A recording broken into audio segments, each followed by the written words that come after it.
The town of Hinton respectfully acknowledges that it is located on Treaty 6 territory in Métis Nation Region number 4.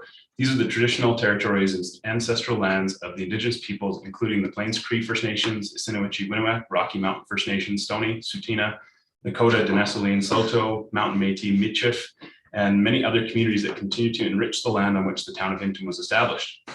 With that sentiment, I'll call this meeting to order. Councilor Administration, any additions to today's agenda? Councilor Race? Yes, sir. I would like to add mask bylaw as a discussion item. Council, any opposition to adding mask bylaw as a discussion item? Seeing none, I'd accept a motion to adopt the agenda as amended. Mayor Michaels? I'll make that motion, sir. Perfect. All those in favor? Passed unanimously. Administration, were there any citizens met with council today? Not that I'm aware of. No, thank you. Perfect. That brings us to our first action item, the West Yellowhead Regional Waste Management Authority Governance and Administrative Plan. I'll turn it over to administration. Thank you, Deputy Mayor Nelson. So this item is before Standing Committee this evening to seek direction and with the intent to bring this matter before Council for decision.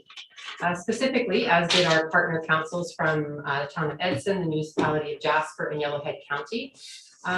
Looking to here to provide Hinton's position on whether or not to support in principle the West Yellowhead Regional Waste Management Authority Board in moving from an authority to a commission status.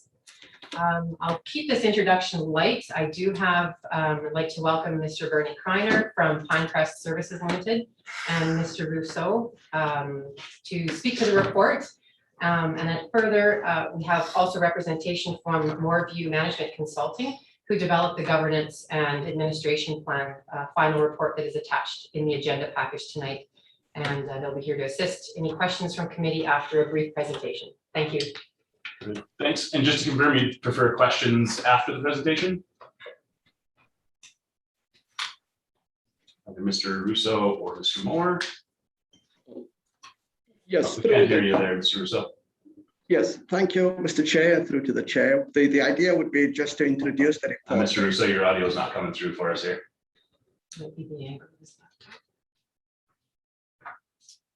Sorry, can you hear me? Perfect. Okay, perfect. So the idea would be, Mr. Chair and Council, to introduce the report at high level. We do have Mr. Bernie Kreiner with us, who has worked extensively with our consultant, Mr. Myron Moore, to develop at least 3 workshops. And as a result of that, you have that report in front of you as well that's attached to the package that is dated July the 8th, 2021. And so towards the end of my very brief introduction and maybe some tidbits that Mr. Kreiner would add, we could then take questions, and then Mr. Martin would be willing to assist as well. So we'll do a tag team of 3 of us, whoever is best to answer the question. So with that, Mr. Chair, I wanted to just introduce this report that was written by Mr. Kreiner, and I was sort of a co-writer of this, but it really encompasses just about everything that is in that report that you have in front of you that is dated July the 8th. As you know, that we currently have an authority that is managing the landfill as we speak with Yellowhead County, Edson, the town of Hinton. That is, and of course, Jasper was added afterwards. That's part of the authority. As we were in progress since 2015 with this authority, the necessary traction that the goals and the visions that were set has not given us the necessary and yielded the necessary outcomes. And so the workshops that was undertaken the last year, at least several months, was to look at what would be the best model other than the authority model that would help us to go forward and yet achieve our vision and our mission, as well as guiding principles, but more so to also ensure that we could have economy of scales when it comes to managing a landfill, such as reuse, repurpose, recycle, and of course, diversion as well from the landfill. So this report that you have in front of you really focuses on hinging towards a commission approach. And then, as you would see through the report, there's been several types of entities that we could look at. And so the report outlines what is our best options. And I'm sure there'll be questions that council would like to ask. How did we arrive at this? what should the governance administrative plan look like? And there are certain timelines that have been given to us so that we could potentially get the plan going. I will just conclude to say that the other participating municipalities such as Jasper, Edson, and Yellowhead has already adopted this to look at this as a governing model. So it is only the town of Hinton that has yet to consider this if you would like us to further pursue the governance model. With that, I would like to maybe just ask Mr. Bernie Kreiner to comment on anything that I may have skipped over. Yeah, I think the challenge with the authority has been that their performance and outcomes are not as. Mr. Kreiner, we just might need to shift the microphone closer. I don't think all of us can hear quite well enough. All right, is this better? Perfect, thank you. Thank you. The challenge for the current authority was that they were not achieving the performance that they'd like. And so there could have been recommendations that would have improved the current model and structure, but the general feeling was that running this authority under the off the side of desks of current staff, including town of Hinton assigned staff, wasn't as effective as it could be if you had some more dedicated, focused authority and management. And so the three benefits of going that way are improved diversion over time. Things like composting, et cetera, could be more actively and honestly addressed in a business-like way and then moved forward with if sound. Increased efficiencies, as Winston spoke about, because economy of scale would suggest that if one operation ran transfer stations or sold all the recyclables for the entire region, that there should be better financial results than the current operation model. And thirdly, the notion of accountability and responsiveness and transparency to get to an enterprise that truly can do what's expected for all four partner municipalities and perform well. That's the focus and improvement reasons. That would be the rest of the summary, but we're certainly open to your questions and clarifications. Great, thank you. Council.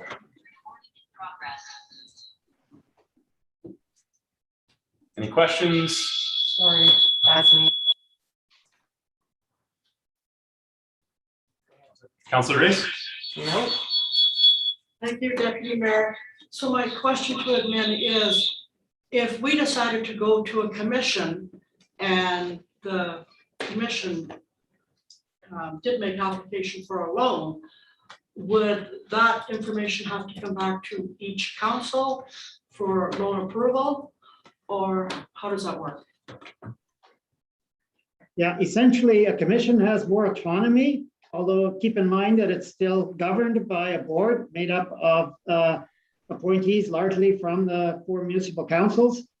So they have greater authority. They do not have to theoretically present their budgets or business plans to municipalities. It depends on how their bylaws are written.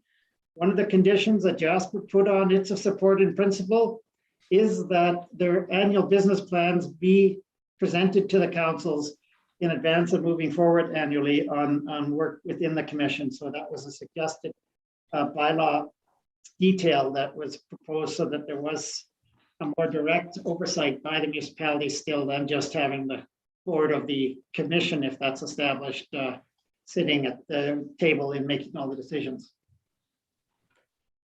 Did that answer your question, Councillor Race? I have to be honest, it's hard to hear right now. So I don't think it answered it sufficiently because I can't hear it. Let me try to speak more directly at the camera. Can you hear me clearly now? Yep. Okay. A commission has more autonomy than an authority does in that documents like the budget and business plans do not theoretically have to come to each council. However, Jasper, in approving the idea in principle, has asked that the business plans be sent to each municipality for review prior to a commission acting on the business plans. So that's what will be put into the constitution or bylaws of the commission if we get that far. Just to build off of that, Mr. Kreiner, would those be approved by each council or just seen by and reviewed by? Because I know within the current authority structure, they were to be approved, but that didn't necessarily happen prior to the year starting. Yeah, it says endorsed by each council, formally endorsed by each council is what Jasper has requested. Perfect, thank you. Councilor Race? I do have one more, thank you, sir. So my next question is, I have heard from time to time that a municipality will withdraw from an authority, from a commission. What would be the impact on Hinton should they, someday, for whatever reason, withdraw from the authority or commission? I think the challenge would be finding a place to get the waste that is not reduced and repurposed, disposed of. But they could shop around Alberta and perhaps haul it to anywhere else. That would be one of the bigger implications. The other is that some of the reduction and recycling programs that are currently run are actually run by the authority, not by the towns in the region. So those would have to fall back on the towns to manage after that. Thank you, sir. Council? I guess I'll ask a question and I'll just use an example. So one of my concerns is that the landfill has, outside of a pretty small percentage of the county population, it has the biggest impact on Hinton because of its proximity to Hinton. So just as an example, and going back a few years with the authority, there was a proposed organics facility and there was the $4 million option that wasn't supported, and then there was a request for a $2 million option. And from what I gathered, the biggest difference between the two would be the smell, which wouldn't impact much of the county or Edson or Jasper, but would have a significant impact on Hinton. Would Hinton have any role outside of kind of two members in ensuring that our citizens are represented? I think it would be primarily the board itself that would make those decisions moving forward. I don't know that legally, if the authority is in the town's boundaries, then of course there's development permits involved as well, and that is the case. So there is some controls through that process, but each of the decisions of a commission have effects. For example, even the levying of $20 per bed frame and mattress has had the effect of sending some mattresses back into the bush as illegal dumping rather than they all ending up where they should be across the scale and being recycled. These are consequences of moving towards a more effective overall regional waste management system, but they do have local and regional effects. So it has to be thought through carefully by the commission board if the commission was established. Perfect. Just kind of for council's benefit, that honestly isn't a whole lot different than the authority model. So if that was the desire of the authority, that would have moved forward as well. So just flagging it so that citizens can be aware, but likely in the authority model, once we switch from 50% plus one to 2 from each member municipality, that could have happened anyway. So council, any other questions? So I guess maybe for council's benefit, Councillor Haas isn't here, but any kind of background and just general overview from maybe Mayor Michaels as a rep on that committee would be valuable. Yeah. To me, there was a major pivot done in 2014 once we chose to change it to a joint ownership and liability. That really gave all the partners that risk component to the landfill.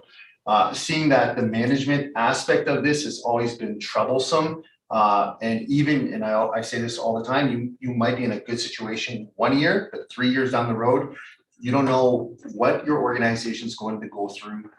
You don't know whose desk is going to be on the corner of. This just gives more flexibility. Now, there are hybrid opportunities. It's just generally you go from an authority which has somewhat of its shortcomings to a commission. For me, my comfort level, seeing that we're all liable a quarter, 25%, is that one of our major partners is the county, which we're part of the county.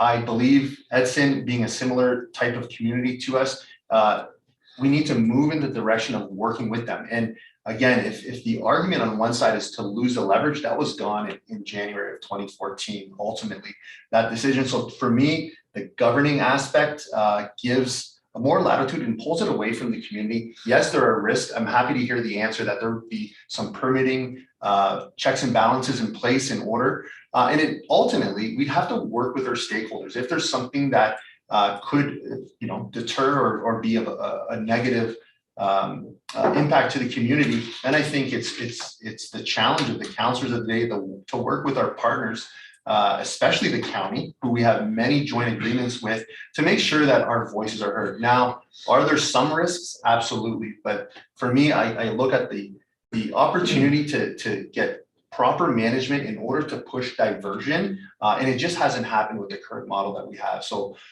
maybe not an absolute perfect sort of final solution, because there is ultimately some risk, but to me the rewards just outweigh it. Thank you. Councilor Race? Thank you, sir. So I did have another question. It's on page 4 of 6. It speaks about to hire a general manager and independent administrator by contract or employees. Would these be employees of the commission or who? And they also talk about the money would be $145,000 to $175,000 for these positions, and that's paid by the commission. Yes, it's true that a commission would have its own paid and hired manager, as opposed to right now where the town of Hinton is engaged for paying part of the wages of the infrastructure services director plus Dale Voloshin to oversee and provide support services to the authority. That's where the gain is. You pay for more time, you get better service and more results. And that's what the commission model really puts forward. So yes, there's a cost increase in order to do more of what the authority would have liked to do, but the commission can perform with dedicated resources for management. So are you saying that that wage would come out of the municipalities that make up the commission? The cost of a full-time manager versus some part-time off the side of the desk seconded folks is an increase that would be reflected in not just the cost of municipal tipping, but also the tipping fees that are adjusted annually at the scale house for all consumers that come in that are charged. Thank you, sir. Councilor McGoon?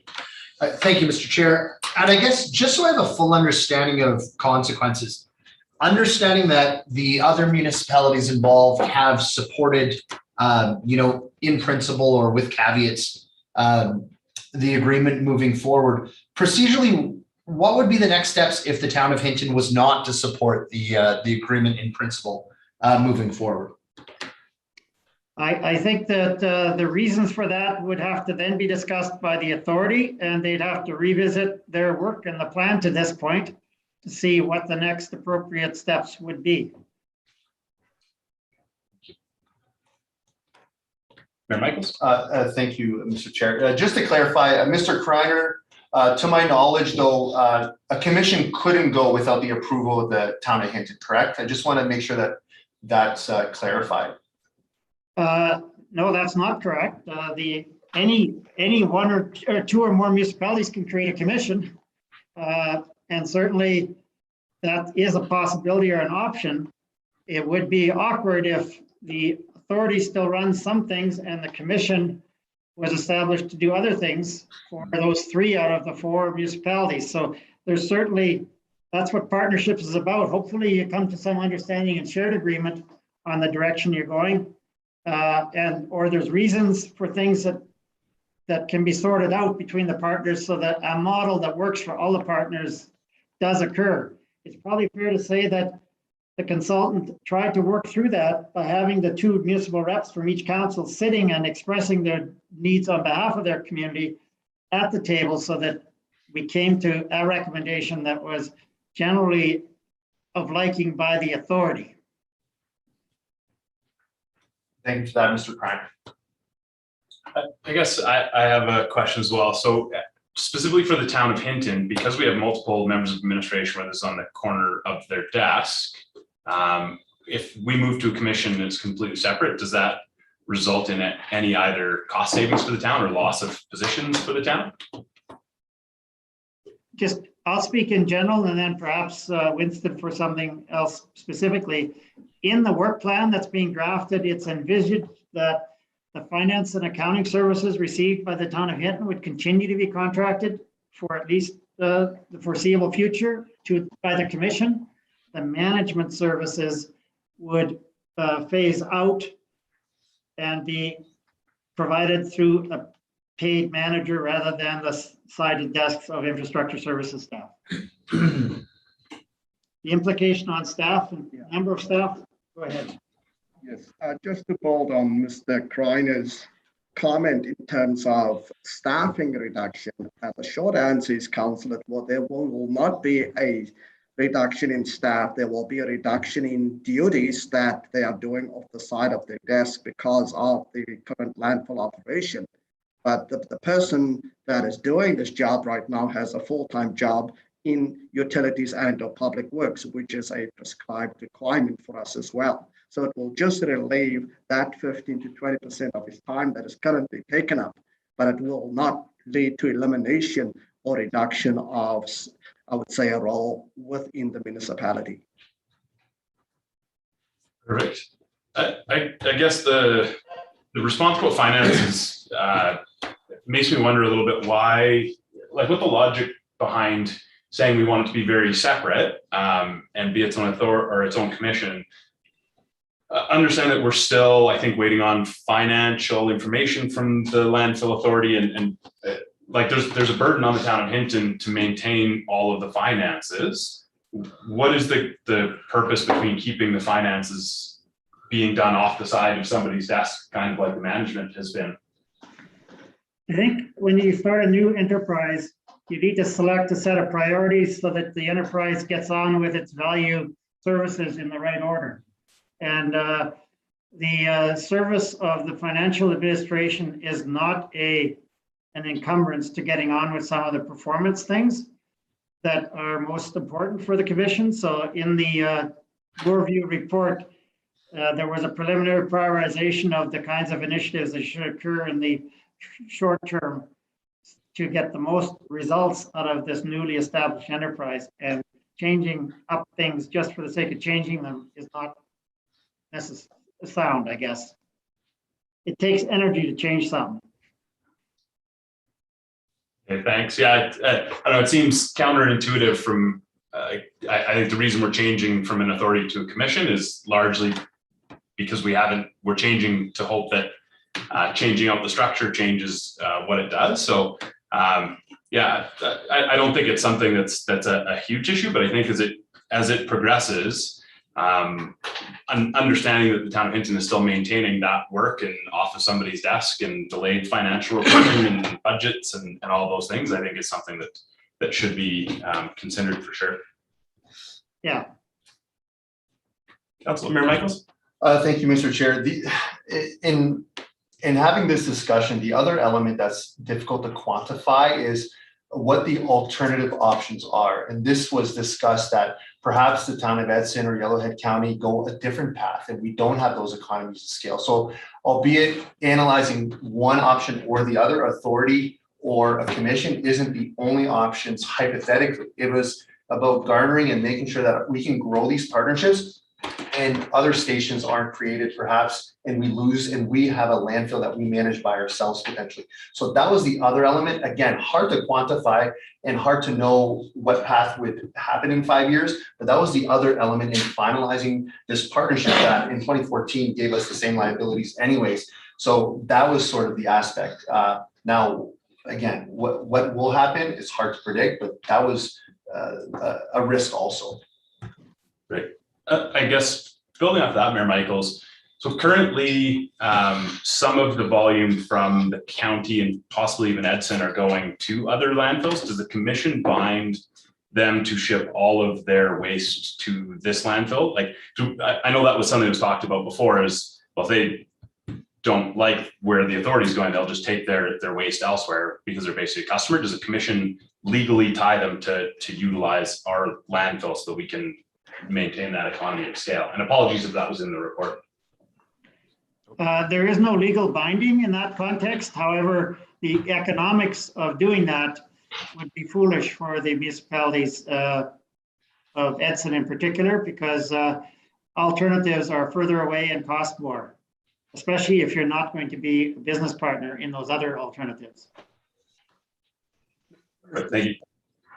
If I may, I think Mr. Moore has wanted to interject and maybe add to what Mr. Kreiner just said.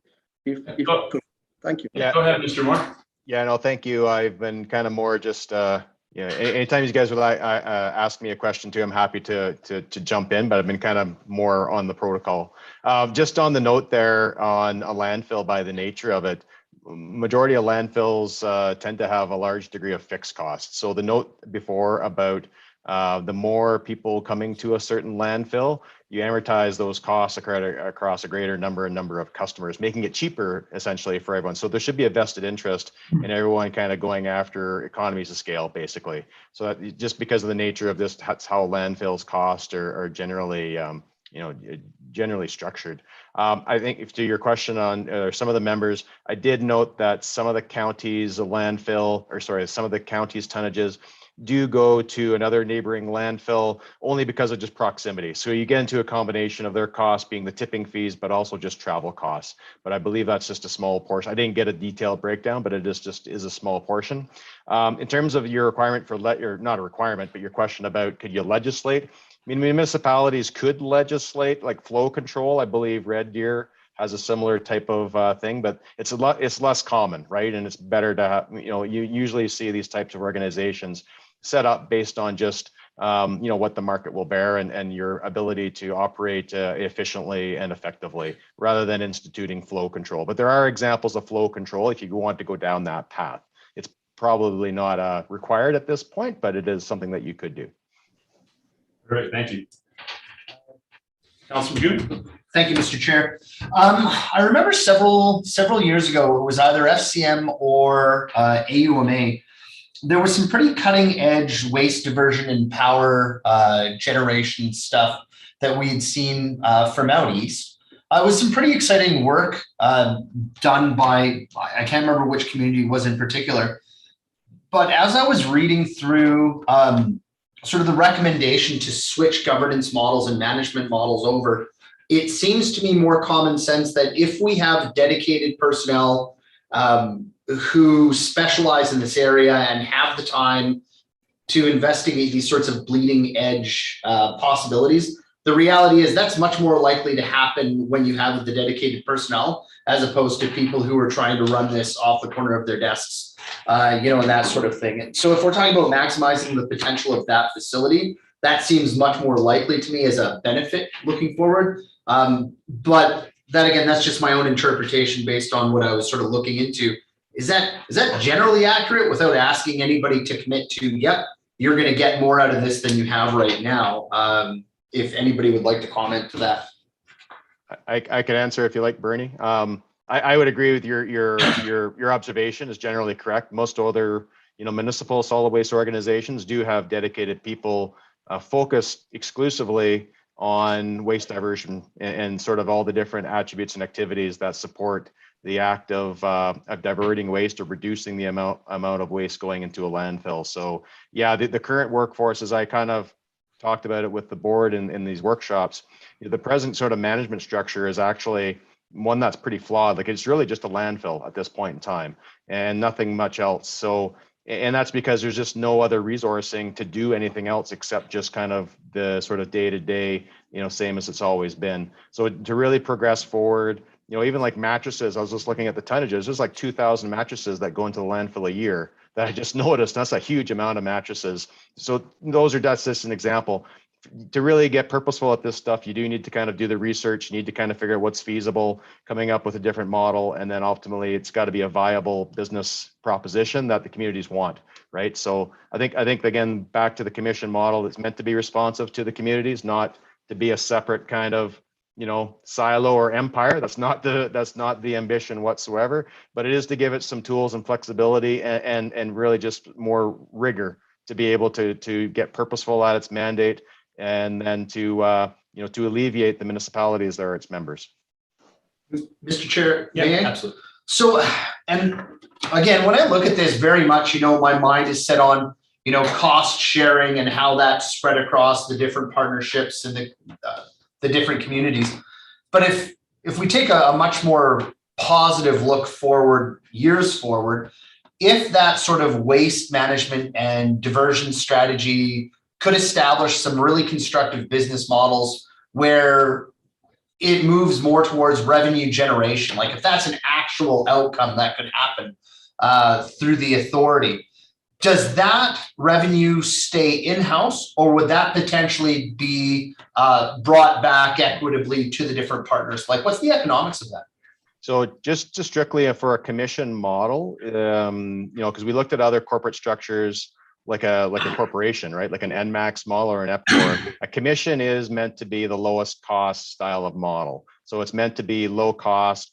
You're allowed to, obviously, you might have a surplus or a loss, but your surplus has to be retained by the commission. It's not allowed to distribute its dividends or release its surpluses back to the member municipalities. It essentially then keeps it in a reserve and then manages it. But they're a separate legal entity, right? So that's their, so they essentially operate on a non-for-profit basis.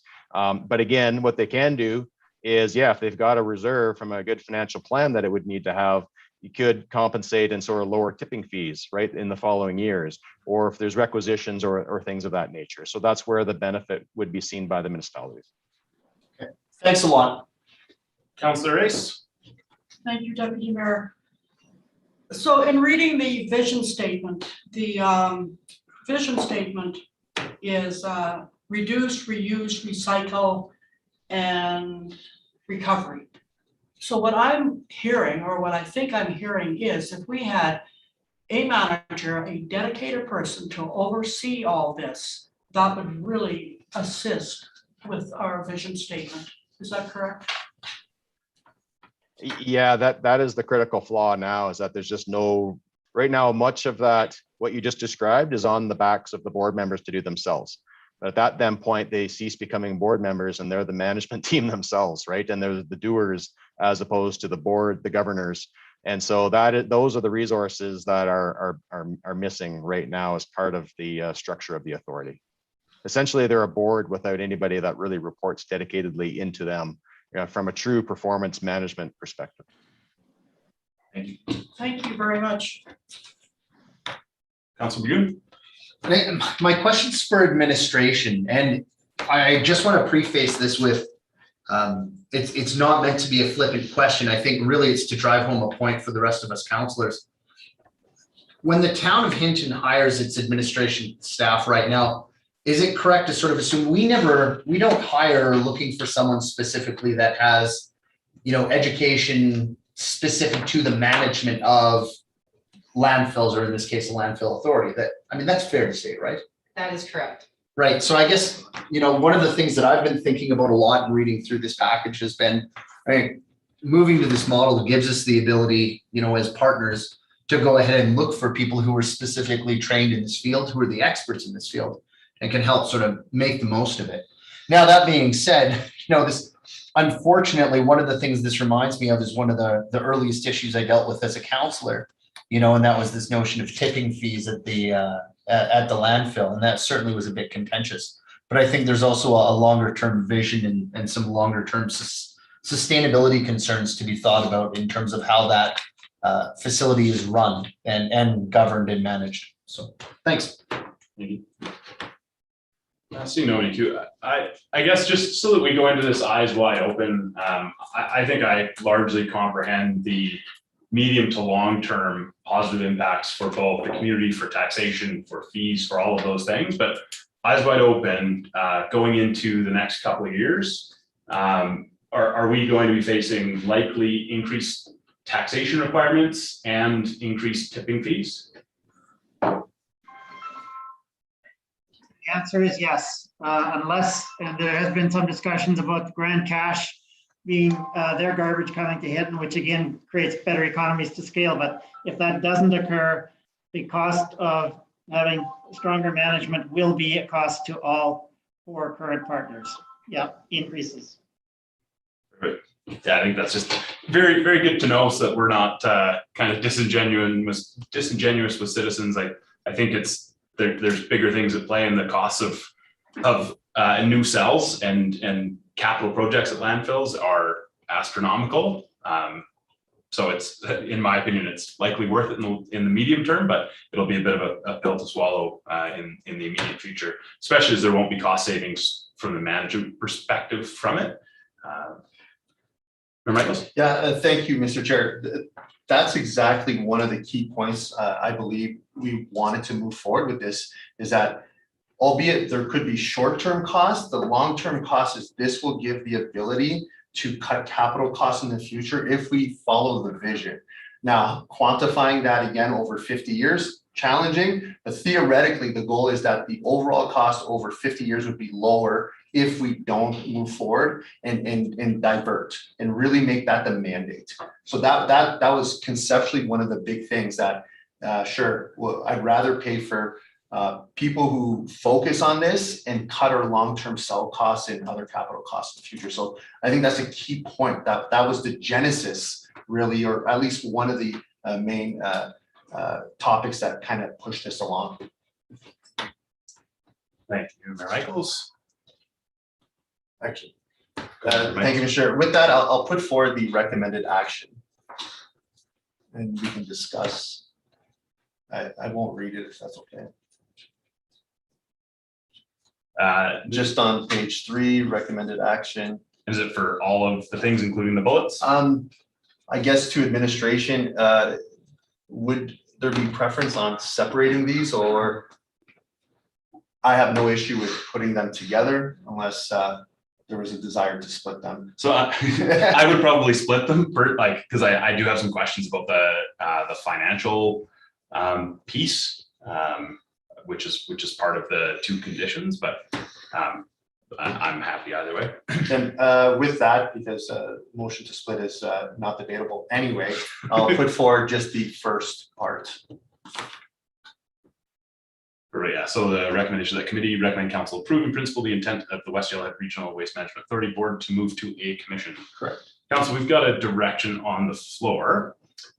So any questions or comments specific to the direction?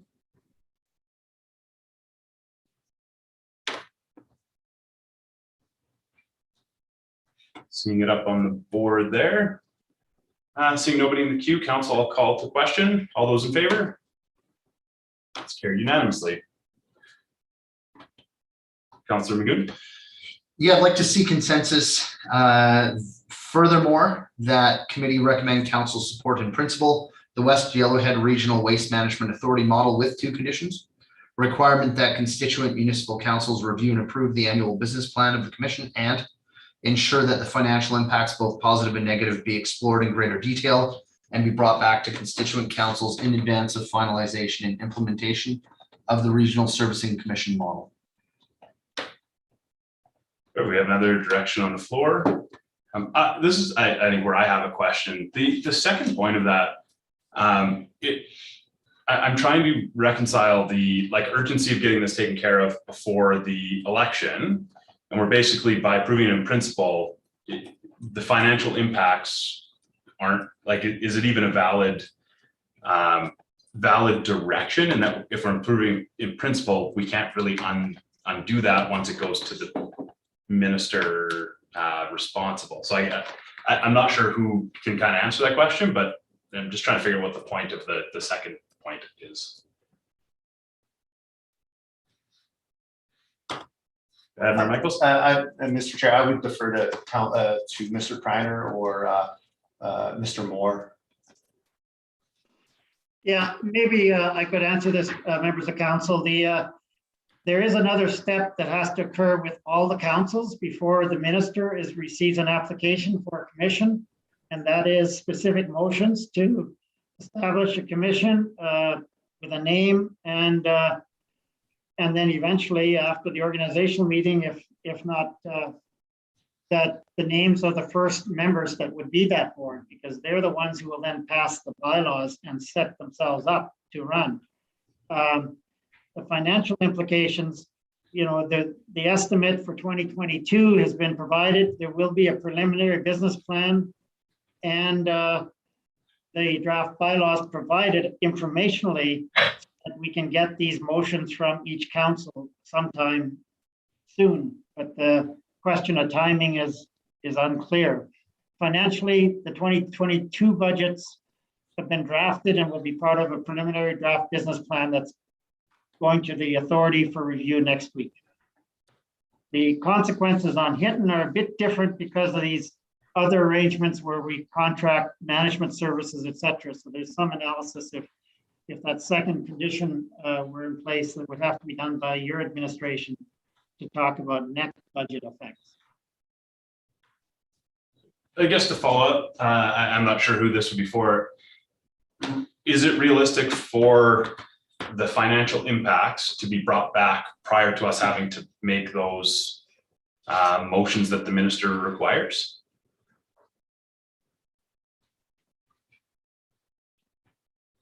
From the authority to commission point of view, we've given you the information on the preliminary cost for 2022 and nothing beyond that. The question of other implications financially on the town of Hinton, because we contract services or the authority contract services from them, and that sometime in 2022, that would phase off. I leave that to Winston and acting town manager Laura to respond. Go ahead, Mr. Russo. Yeah, so as Mr. Crowley said that the 2022 numbers have been allowed for, which ranges between 140 to 175,000 for 2022.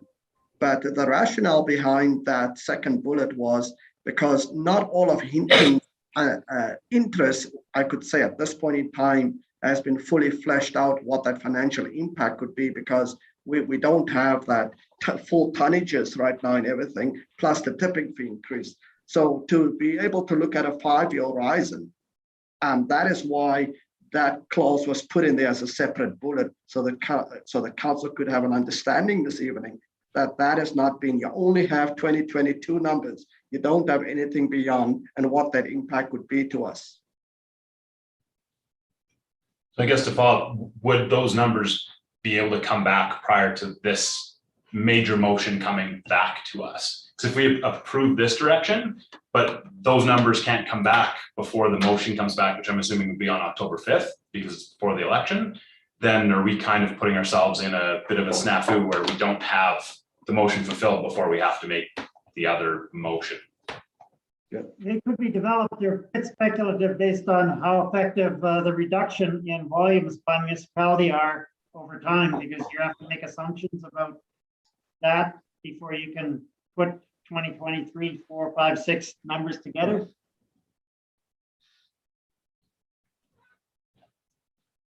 So it could be done.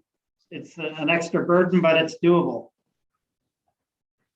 I guess for administration, is it, so just to make sure we have understand the timing, it's October 5th regular, that the motions that would then be forwarded to the minister, that's when we would be asked to make that, as long as we have the special meeting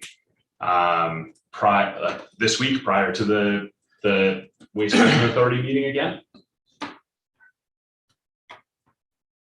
Yes, I think, I'm sorry, the schedule for us bringing a document back for the more detailed motions is shortly after the meeting of the Waste Authority on the 8th of September. And then how you process it is up to each municipality. Most municipalities have a meeting on October the 5th, and that's the last meeting of the regular meetings of their councils, if it's dealt with it in that time frame.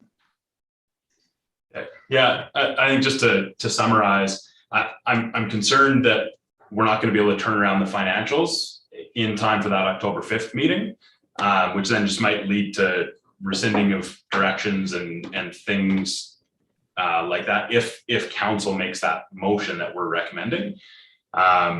Or administration dedicates a significant amount of workload over the next couple of weeks to pull that off, when it's just going to be really high level and hypothetical anyways. I'm just concerned that it might take administration away from other priorities, which we've got a bunch of that we're trying to tackle in the pretty short term. So Councilor Magoo. Well, I guess my question for administration, and perhaps I misunderstood it, my understanding would be that if, let's say that information wasn't ready to be presented to councils at that time, and it needed some more time to be fleshed out, that it simply would be the subsequent council that it would be brought forward to make that final decision on. I can take that one. That would be the intent of that. Correct. To be able to turn that around, we would have to put many things on hold, because that is information that we hold internally in the town, and that we can't simply task an external consulting company to do. So we are, as Councillor Nelson pointed out, we do have some other priorities that we're working on for council, including the budget process here. But we can prioritize that at your direction. And if I may, Mr. Chair, and I think I'm really comfortable with that, because I think it is the subsequent council who's going to have to deal with the long-term impacts of this decision. And so if bringing that information takes into the beginning of the next term, then that's perhaps a good place for that council to get started with the concept of the Waste Management Authority. It gives them a chance to get familiarized with where the process is at and where the decision-making may lead moving forward. So. And maybe I'll look to Mayor Michaels. I think the authority was really pushing for this to all be capped off prior to the election.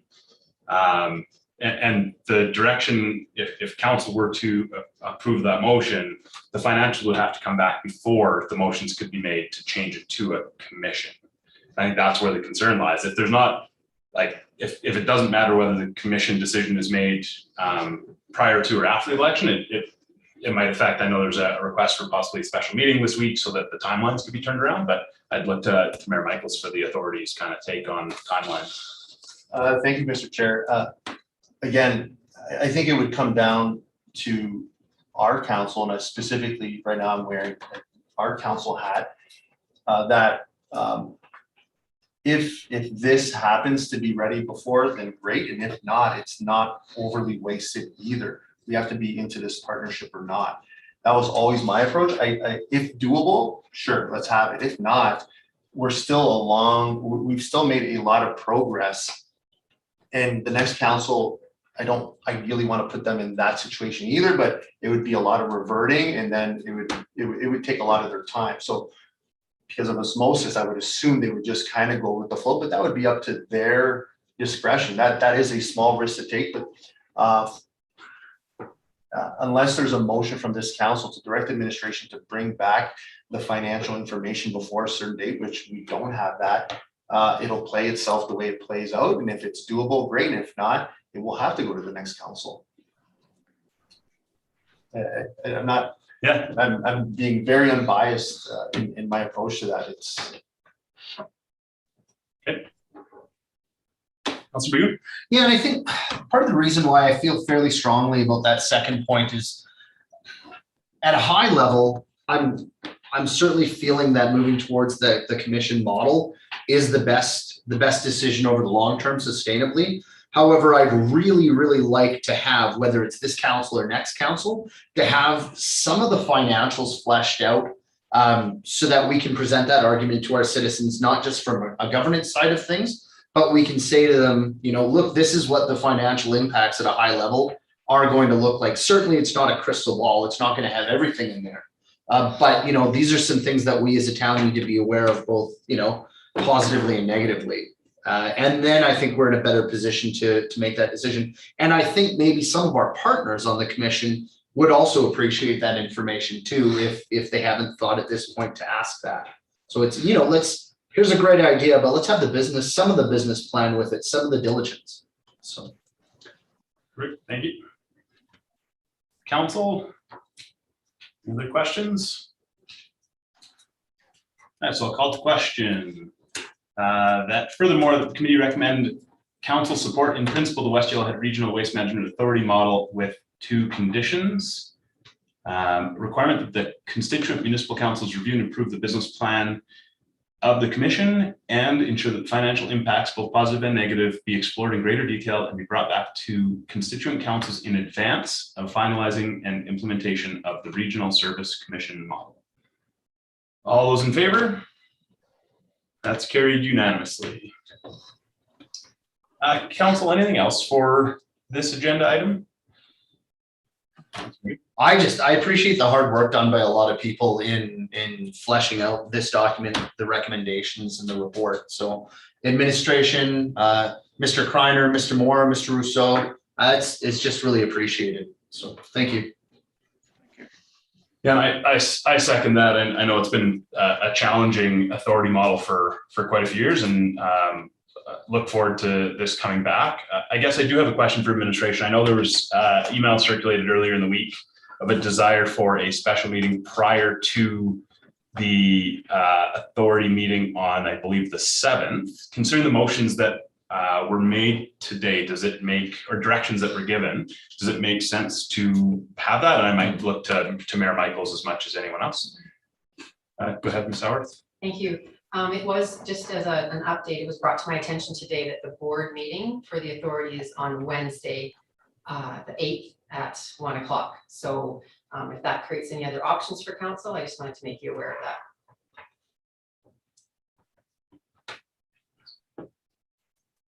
Thank you, Mr. Chair. With that, I actually would like to see what Mr. Kreiner suggests, because we were under the understanding that it had to be done prior to Tuesday. I just want clarification. If that's not the case, then we could discuss this on the 7th and it would be fine. Or is there still a desire for us to deal with this week?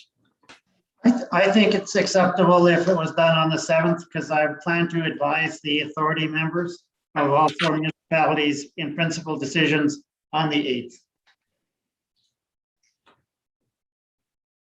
I guess to Mayor Michaels, does then the financial impacts portion, I can't imagine that'd be able to be turned around by Tuesday of next week. I guess how do we reconcile that if that portion can't come back in that time? You know what I mean? The rest, we already have all the information, and it's largely political decisions on the model, but the one direction is specifically that the financials come back prior to us approving it. In principle, yeah. I'll need a moment to think. I don't know if there's any advice from Mr. Russo or Mr. Kreiner. I'll turn it to actually Ms. Howarth had her hand up there, trying to watch both ends here. Yeah, no problem.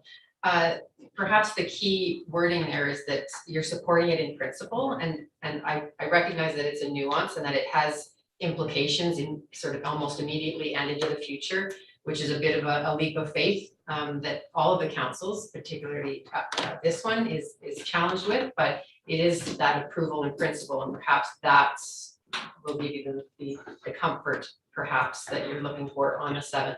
That's perfect. Yeah, thank you, Mr. Chair. So just to make sure that we're all on the same page, including myself, that this would go to come back to council on the 7th. We would agree simply in principle. This would go back to the committee. The committee then would discuss that, but then the town of Hinton has that opportunity for an October 5th meeting or whatever date. It could be a special meeting in order if the financials were to be ready by then. That was my earlier understanding. I wanted a moment to reflect, but that is the timeline that we're working with currently. Mr. Kreiner? Yes, and I see that as then the more specific motions being there, but all the information, including this financial extra work, being presented so that you have a chance to see that all that information before making the formal motions, if supported, to go to a commission on the 5th of October. So Howard, Thank you. So to be clear then as well, from the administrative side, if this is, if we can bring this to September 7th, it will be in the format that you saw it tonight, and we will be bringing forward the committee's recommendation, the way that you've presented them tonight, and we will not have any additional information for you on the Tuesday, and then we could definitely turn this around and get it onto your agenda that's coming out in a couple days. yeah, I think from the agenda prep perspective, that makes complete sense. I don't, council hasn't needed any extra information outside the financial part, which can come on October 5th or thereabouts with the special meeting. So I think we're actually finishing in a pretty solid place that I think is attainable. So excellent. Thanks for joining, council. Any last questions? Perfect. We'll move on to the next item, which is Land Use Bylaw Amendment 1088-17, short-term rentals. Acting CAO Howard. Thank you.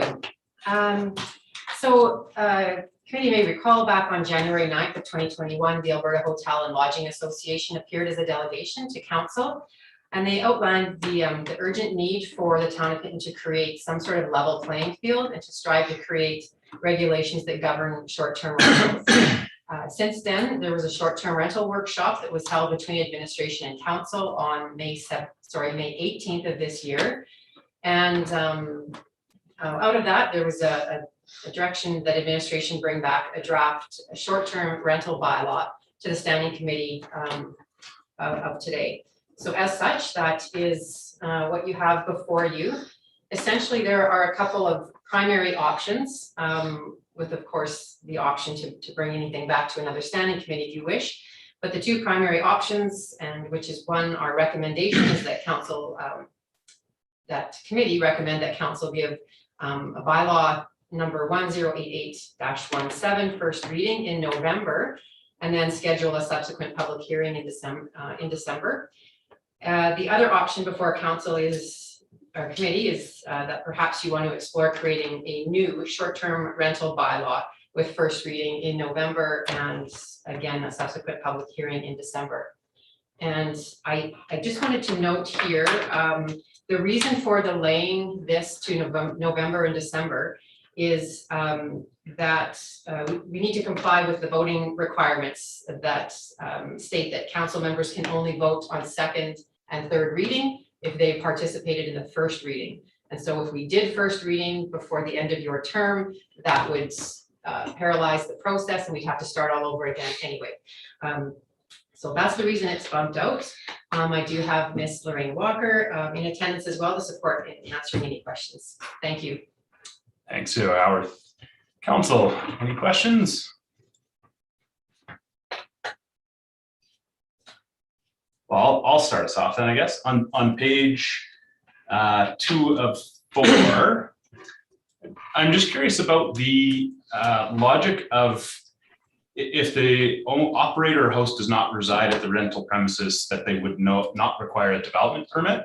I just didn't really understand why that would be treated differently.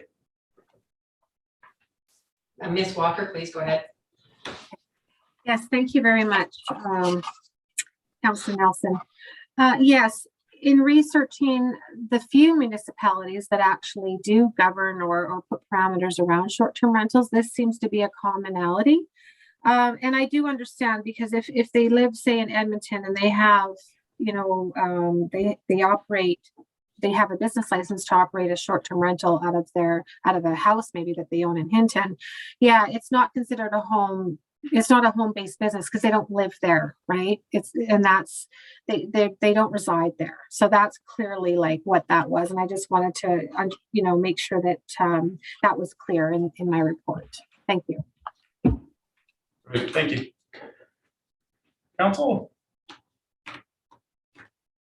Councilor McGoon. I don't have a lot of questions around this, especially given the fact that, you know, the 3 reading process is going to impact future council. So I'd like to see consensus that that committee recommend council give land use bylaw number 1088-17 first reading at a regular council meeting in November 2021 as presented. Great, thank you, Councilor McGoon. Any other questions? I do have a couple. On page 67 of 259, where the kind of edit changes summary are, looking at A in section 38, the shall be contained entirely within the principal building. If somebody had a garage with a suite above it, would this bylaw prevent that from being utilized for a short-term rental? Ms. Walker, go ahead. Thank you. Thank you very much. Typically, they would probably apply for a secondary suite in an external accessory building. So there are a few differences there, and that is probably the route that we would go. Typically, short-term rentals are within the principal building. Yes, thank you. Okay, but if they did have a separate building, they would be able to, there is a process that they would be able to have that approved as a short-term rental?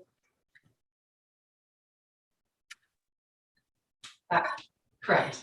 Yes, and sorry, I'm just trying to think it through because there are similarities between, secondary suite, short-term rentals, bed and breakfast, which we do allow in accessory buildings. Correct. And again, I just want to reiterate that these short-term rentals at this time and place in this recommendation from Development Services is that we'll just be putting them into the residential districts. Typically where you see the home ox already, because we're not ready, I don't feel, to go into the commercial nodes at this time. I feel like this is a quick solution, a manageable solution for Development Services at this time to set parameters around short-term rentals.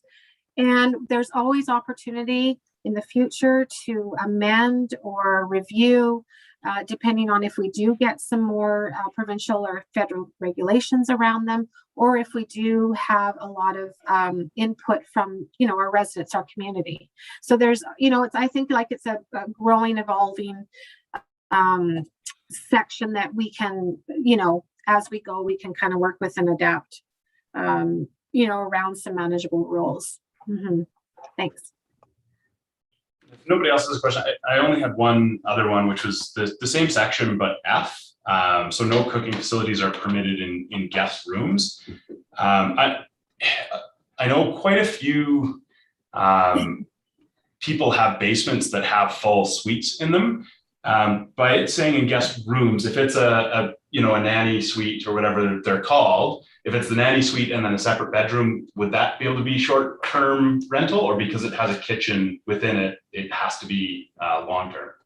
Yes, if it's a kitchen, it's clearly a secondary suite. So that is very different. It has different regulations under Alberta safety codes as well as the municipalities. So yeah, very different. They look at that as carrying different types of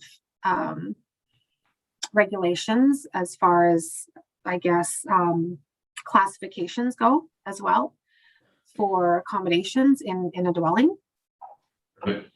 Yeah, I think maybe that's something for council just to be aware of and flag, is if you buy a house with a basement that has a kitchen in it, that with what we're doing, you wouldn't be able to use Airbnb or a short-term rental for it. So be curious to see what kind of the people who have those setups, because I think they would probably assume that they would be really well set up for a short-term rental.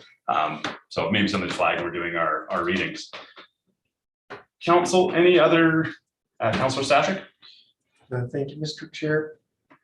At this point, I'm not sure that I'm going to support the motion that's on the table. I'm not sure that I'm comfortable moving ahead with amendments to the land use bylaw to address this rather than the short-term rental bylaw standalone. Some of the concerns that I see they've already been brought up in the meeting in terms of differences between obligations on the part of a resident short-term rental provider versus a non-resident short-term rental provider. I understand the interest in administration and having this as part of the land use bylaw. However, I feel it might be difficult for citizens who are considering starting or continuing a short-term rental accommodation to be able to go to one place to get all the information that they need regarding permitting, business licenses, whether it's a home-based business, whether it's not a home-based business. I have questions about it. One of the specific questions is that I noticed in the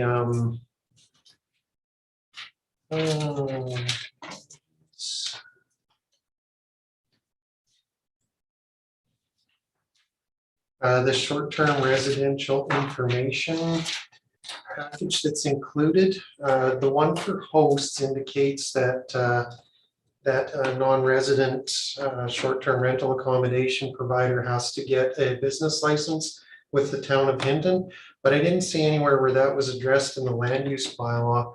So I think it might be confusing to have to weed through a land use bylaw to make sure that you're catching all the different requirements and permutations when you're considering being a short-term rental provider. And I almost feel that it would be easier if there was a standalone bylaw that addressed everything all in one place, where it was easy to reference and understand what requirements were being made. So for that reason, I'm not sure I'm going to support the motion that's before us. At this time, I won't, but I'm looking forward to some additional conversation. Thank you, Councillor Stashik. Councillor McGoon? Yeah, I hadn't considered that, but that's a really good point on the part of Councillor Stashik. If the rest of, I mean, I'd like to hear from the rest of council, but if that's the will of council, I'd be happy to withdraw too. Seeing nobody queue, I'll speak to it. This is something we're leading on, especially as a community that's kind of a hybrid. We're not a Canmore or Banff that's primarily tourism. We're a kind of a blue collar town that also has this, and so I think we could actually largely create the model for other municipalities. And I think we might end up changing this bylaw quite a few times as we see it actually play out and see it in reality, and having one document come back that we're changing a couple things on 4 pages, not 2 or 3 pages within a very substantial land use bylaw. I would lean that way too. And I think I think the more sharing municipalities can do, the better. And if we can just share, here's our short-term rental bylaw, this is what it looks like, this is what's worked, and I think it also makes it a lot easier for anybody else that wants to use us as the model as well. Councilor McGoon? Yeah, you know what, Mr. Chair, if there's no objections, I would like to withdraw. Any objections to Councilor McGoon withdrawing? Seeing none, the motion is withdrawn. Council? Any other questions or feedback? Councilor McGoon? Just a question to administration then.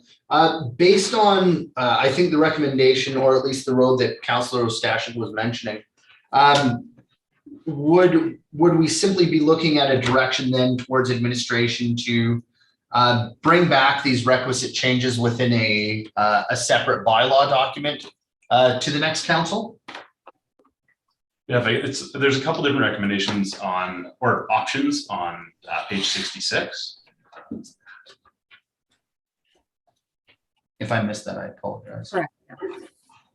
There's 2 options. There's either we go with the LUB amendment or we do a standalone bylaw, which is your option, 3 and 4 on the report, which is the recommendation 3 and 4 under short-term rental bylaw XXXX. We haven't assigned a number to it yet. But if I could just go back to Councillor Stashik, just to perhaps highlight where our business license, it's more of a general, it's not very specific. So even bed and breakfasts and all those other home occupations, they fall under our business license. So when an applicant comes in to apply for a business license, we do a review to ensure that the district that they're in complies with the land use bylaw. So we do have to do that cross check anyhow. So our business license, we've kept it sort of very high level, not as detailed as some municipalities go right into the actual categories.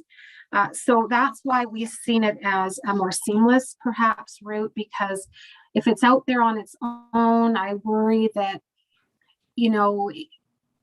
that it just gets kind of lost, or it just makes sense because it belongs to, in my world, it belongs in the LUB with like kind of uses, which are those secondary suites, bed and breakfast, home occupations that include all sorts of home offices, or people want to do an office in the home and then do work outside of the work, whether it's consulting or they want to go and fix houses or what have you, right? We call that a home-based business.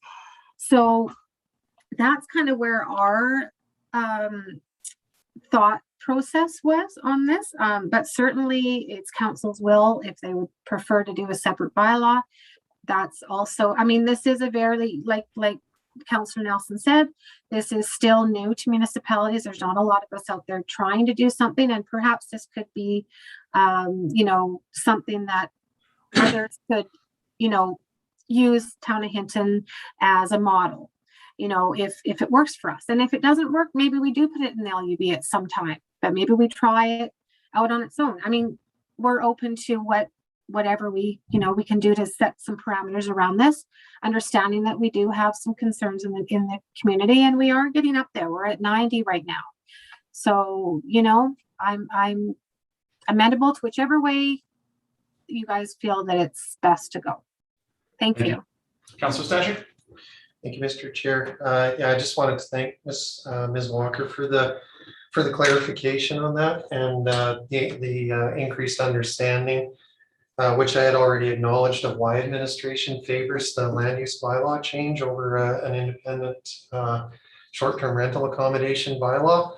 However, I think the challenges for the potential operators still exist in the sense that if I am a non-resident owner of a standalone house and I'm going to rent it as a long-term rental accommodation in Hinton, I don't require a business license for that. So if I make a decision to begin renting it as a short-term rental accommodation, unless I'm familiar enough with the land use bylaw to know that I need a business license to do that, there's no particular way that I would have any knowledge that I would need to do that.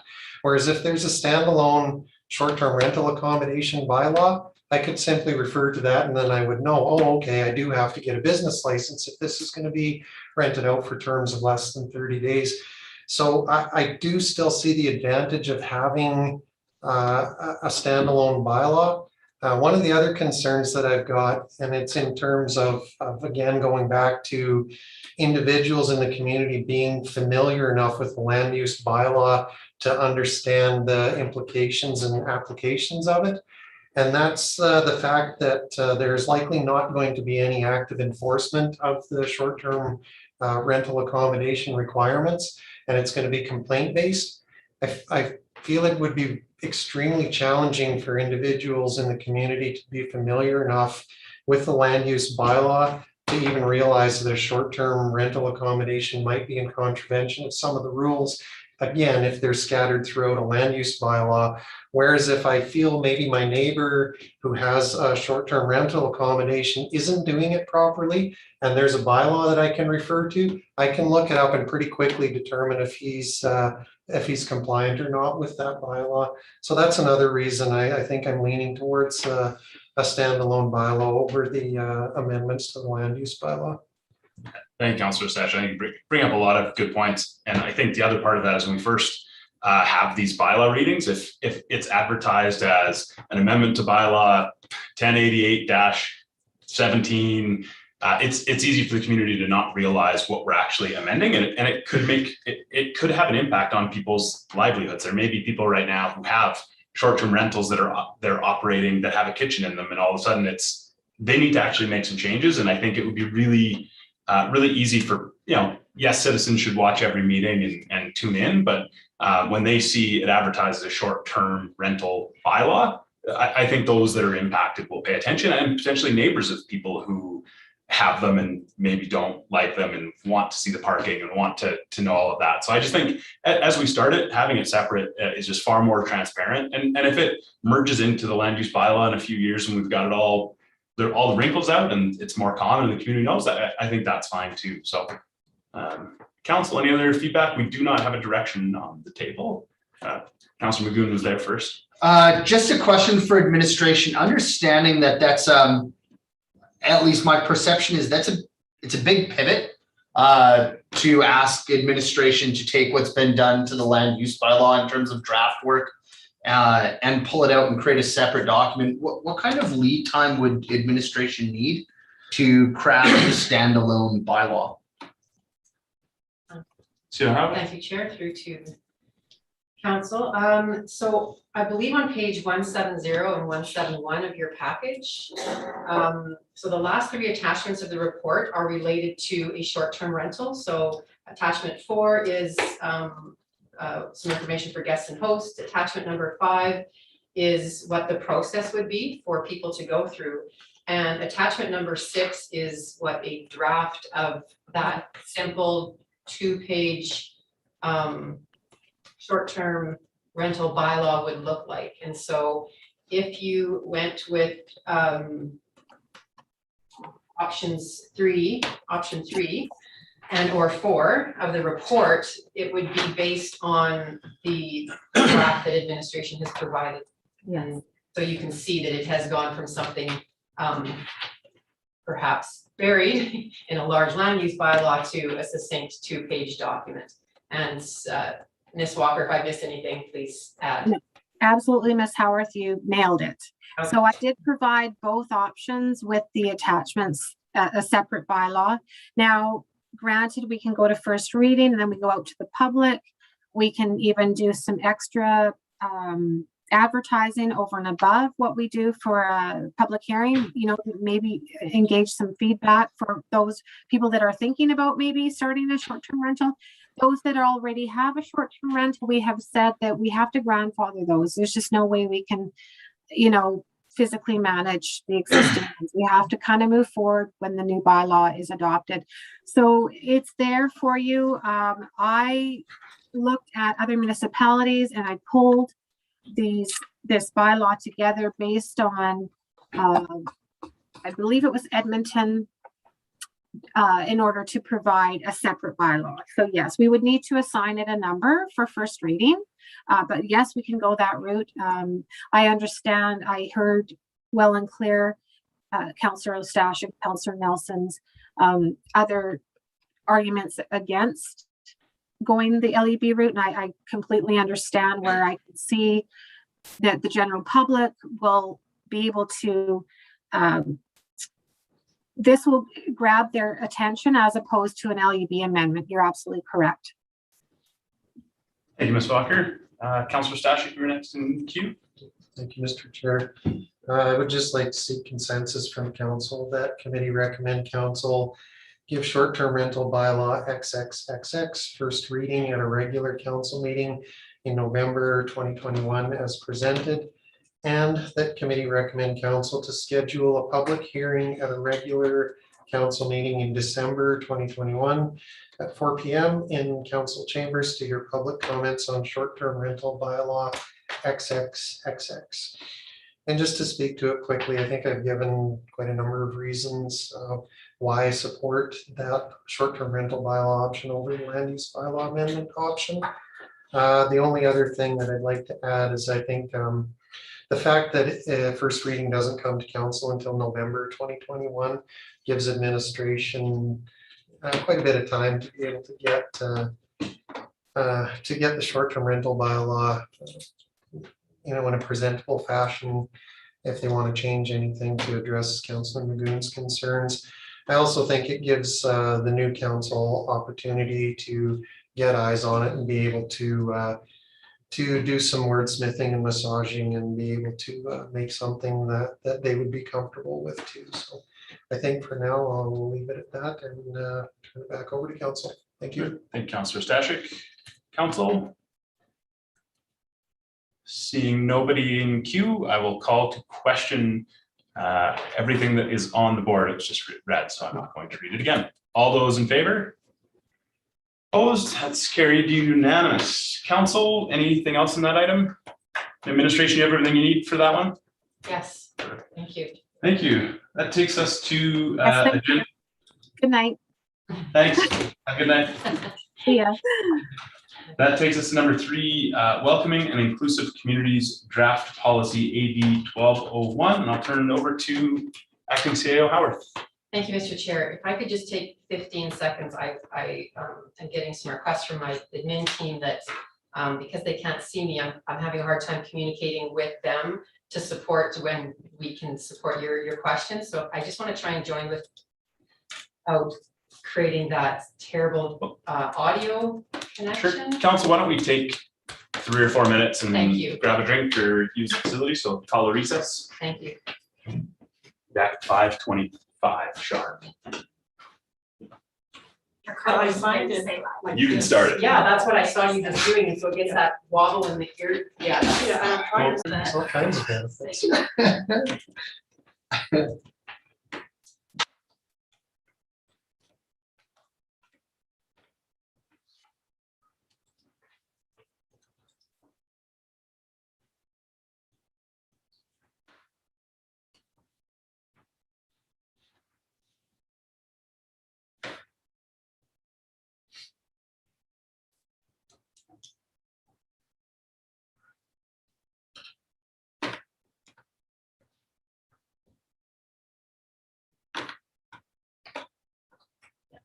All right, call this meeting back to order. We left off on action item number 3, welcoming and inclusive communities draft policy AB 1201. I'll turn it over to administration. Thank you. So this item is before committee as a result of direction provided on June 22nd of this year to bring forward a report with a policy regarding an Indigenous peoples traditional lands acknowledgement for the town of Hinton at a meeting in August. Perhaps, as was likely anticipated, this action could have taken many forms, and it is therefore being presented to committee as a more robust, holistic policy that addresses a full, welcoming, and inclusive community policy, which, of course, a land acknowledgement is addressed within this proposed policy. And the advantage of that is that it puts it in context to something greater than just the lands acknowledgement. And so the proposed policy will empower the community members to participate and contribute freely and demonstrates to underrepresented groups within our community that the town sees and wants to better understand their unique experiences that they bring to Hinton. So we have included a draft policy. Also is the AUMA toolkit, which is a quite comprehensive document for reference for municipalities such as ourselves, as well as an enhanced legislative implications chart that is more robust than the one that you find in the report for your consideration. So the options before committee this evening are to direct administration to bring this draft policy to a regular meeting, either as presented or amended by council or committee this evening, or to accept it for information. And just to provide clarity to committee is if you go with the option to accept it for information. In this case, it's do nothing with the proposed policy, but we will default to the direction that was given on June 22nd to bring back a simple lands acknowledgement policy.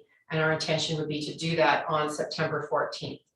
I have Miss Heather Mark with us, who's our municipal intern, and the author of this report, here to support committee through this item. Thank you. Great. Council? I guess I have a hypothetical question. So if we had approved this policy, and then we went down the path of doing a land acknowledgement statement, what would the process of developing that land acknowledgement be? Would it be just, like administration brings one forward and we start, or would it actually involve whether it's elders or Indigenous populations and vice versa? Maybe we're looking at doing a parade. Are we bringing in those minorities, or are we bringing them into the actual decision-making process, or is it just saying we're going to do things with that in mind? The intent of this is to frame exactly that. So moving forward, our intention would be to and our process would be different than perhaps what we followed in the past, and that we would have this as part of ideally and ultimately part of our culture and the way that we think. But we recognize that as we pivot and know that we can do better with these things, is that it becomes a checklist right now, so that at least it doesn't get missed when we for example, the examples that you mentioned, when we look to explore those options, this provides us that guidance and that prompt to do that as part of the process. That is the intent, that this policy is a blanket for the way that we approach our business and other programs and services. Thank you.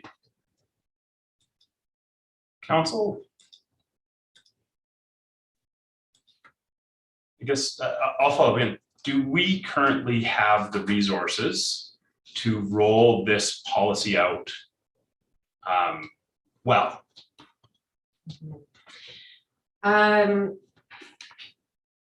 Short answer is we have the commitments and the interest to do that. We recognize that if we wait to do it right or perfect, or to have all the resources we need to do it correctly, it would be continue to be postponed. So our intent is to move forward with it and recognize that along the way, as things, as we recognize that things may become more complex in our processes, at the end of the day, our outcome will be much more representative of our community.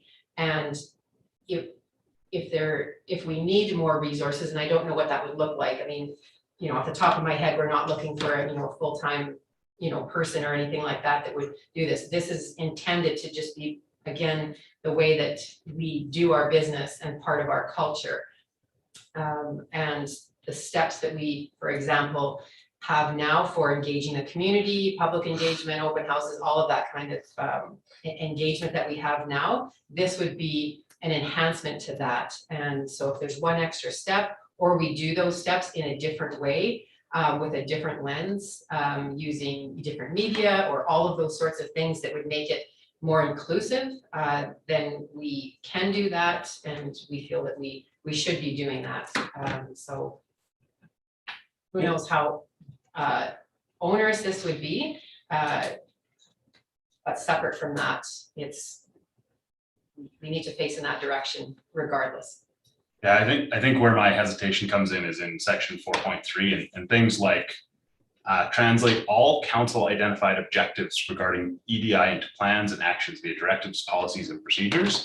Like, we're years behind on a lot of policies and procedures and bylaws, and we're struggling to keep our head above water. And my fear is we approve this policy, or even look at 4.3.1, conduct meaningful stakeholder engagement, which we kind of do anyways, but when we have a specific policy that's calling that out, the moment we don't do it for maybe the shade project in for the spray park, now there's a performance management challenge, and that the community can say, hey, council, we didn't see meaningful engagement, and then we have to go to administration, but we didn't see. So I'm just really concerned about, this to me is something that really belongs in a strat plan if it's a priority and something that council wants to resource, versus something that we kind of approve before we're going to do budget conversations, before we know what the community priorities are. And I agree with everything that's in it, but I'm afraid to task administration with more things at this exact moment. But that's just my perspective. I had Councillor Race and then Councillor Magoon. Thank you, sir. Are we talking about two things here? Are we talking about a welcoming and inclusive community, and also talking about our statement at the beginning of a council meeting? So to me, we're talking two things here. Would people agree? Say it, Howard. Thank you. Yes, we are. In the development of this, everything that we came across indicates that these two items are directly linked, and that one is connected to the other in context. And so the intent here is to create an overarching policy that the land acknowledgement is one of many things that could and should have, and that sort of thing, fall within that. And so in the absence of that, I know that council moved forward with, a bold decision to commit to the land acknowledgements at the beginning of their meetings. That was done in isolation. We didn't have a policy to put context around that. But at the risk of not getting it perfect or right, it was a brave thing to do. And so now we're, I'm not suggesting we're taking one step back. We're actually looking more at a more broad scope of saying what could and should we have in place so that it's not just about a lands acknowledgement and a box that we're going to check off, but more again about the change in philosophy and being purposeful. And I understand that sort of fear of getting it wrong. We absolutely, I can almost guarantee we will get some things wrong. We will probably get many things wrong. And that fear is what we're trying to push through and demonstrate to the community and to our underrepresented communities and just to our community in general that we're going to work through this together, and we're hoping that there will be some forgiveness along the way. And if it makes things a little bit difficult, the belief is that we can struggle a little bit. It kind of brings us all closer together and demonstrates that we can share in that struggle. So that's the intent of this, but we do absolutely understand and have that same fear about getting it right, and also, you know, does it slow down process, and what capacity do we have to do our best with this? And that's the only thing we can commit to at this point. All right, is that a direct follow-up, Councilor Race? Of course. Go ahead. So, you know, I do appreciate the work that you've done, and I do appreciate you saying we want to get it right. We may not get it right now. I want to slow down, and I want to get it as right as we can. This acknowledgement, we are honoring these people, our Indigenous people. We are thanking them for allowing us to be where we are today. Have we talked to any elders? And we do have elders in our community. Have we talked to any First Nations people, any Soto people, Cree? So that's important to me, that we don't all just sit here making decisions for people who certainly could talk to us. So And I think Councilor Race, that's up to us to direct. So if we're happy with our land acknowledgement statement as it is, we can leave it. We could direct administration to schedule a session with a local elder.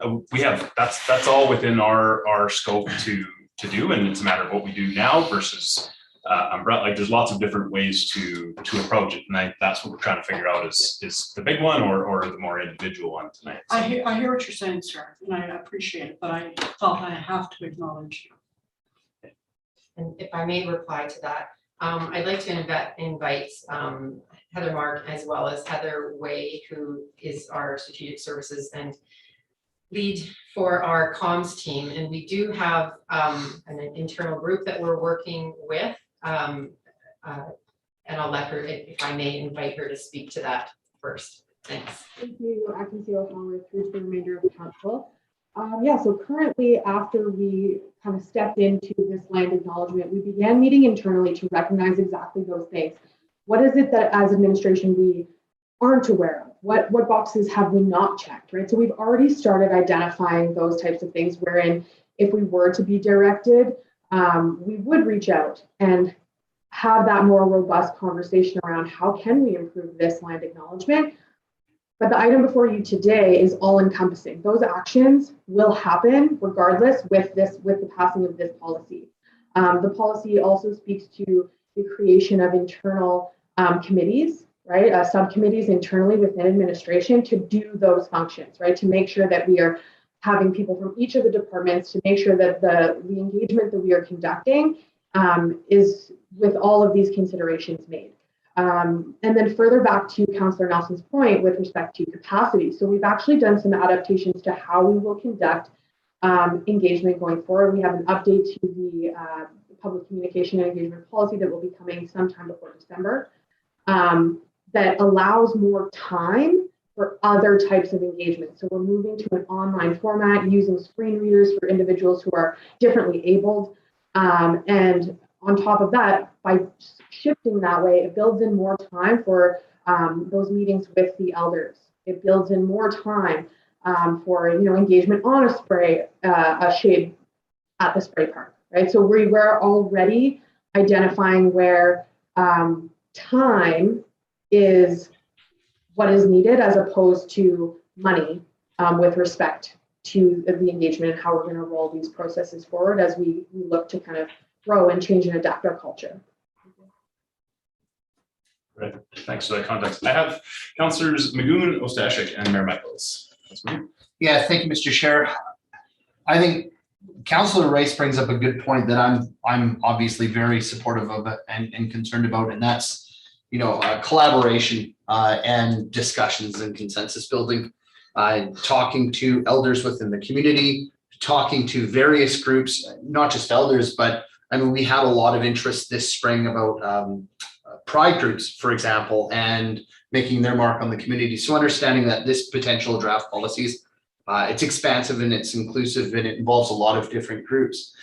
There is one particular point in terms of time and work that concerns me, and I think Councillor Nelson touched on it. 4.3.7D, the implementation of the Truth and Reconciliation Commission's 94 calls to action in the town as applicable.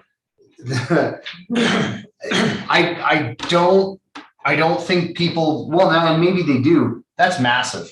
That is a massive undertaking. That is by itself bigger than some of our bylaws. Like the amount of time to do that well, that includes going out and interacting with members of the community from all sorts of different groups that face inclusivity concerns. I mean, that is this something that should be done? 100%. Is this something that is going to take a large investment of time and effort and resources? Again, 100%.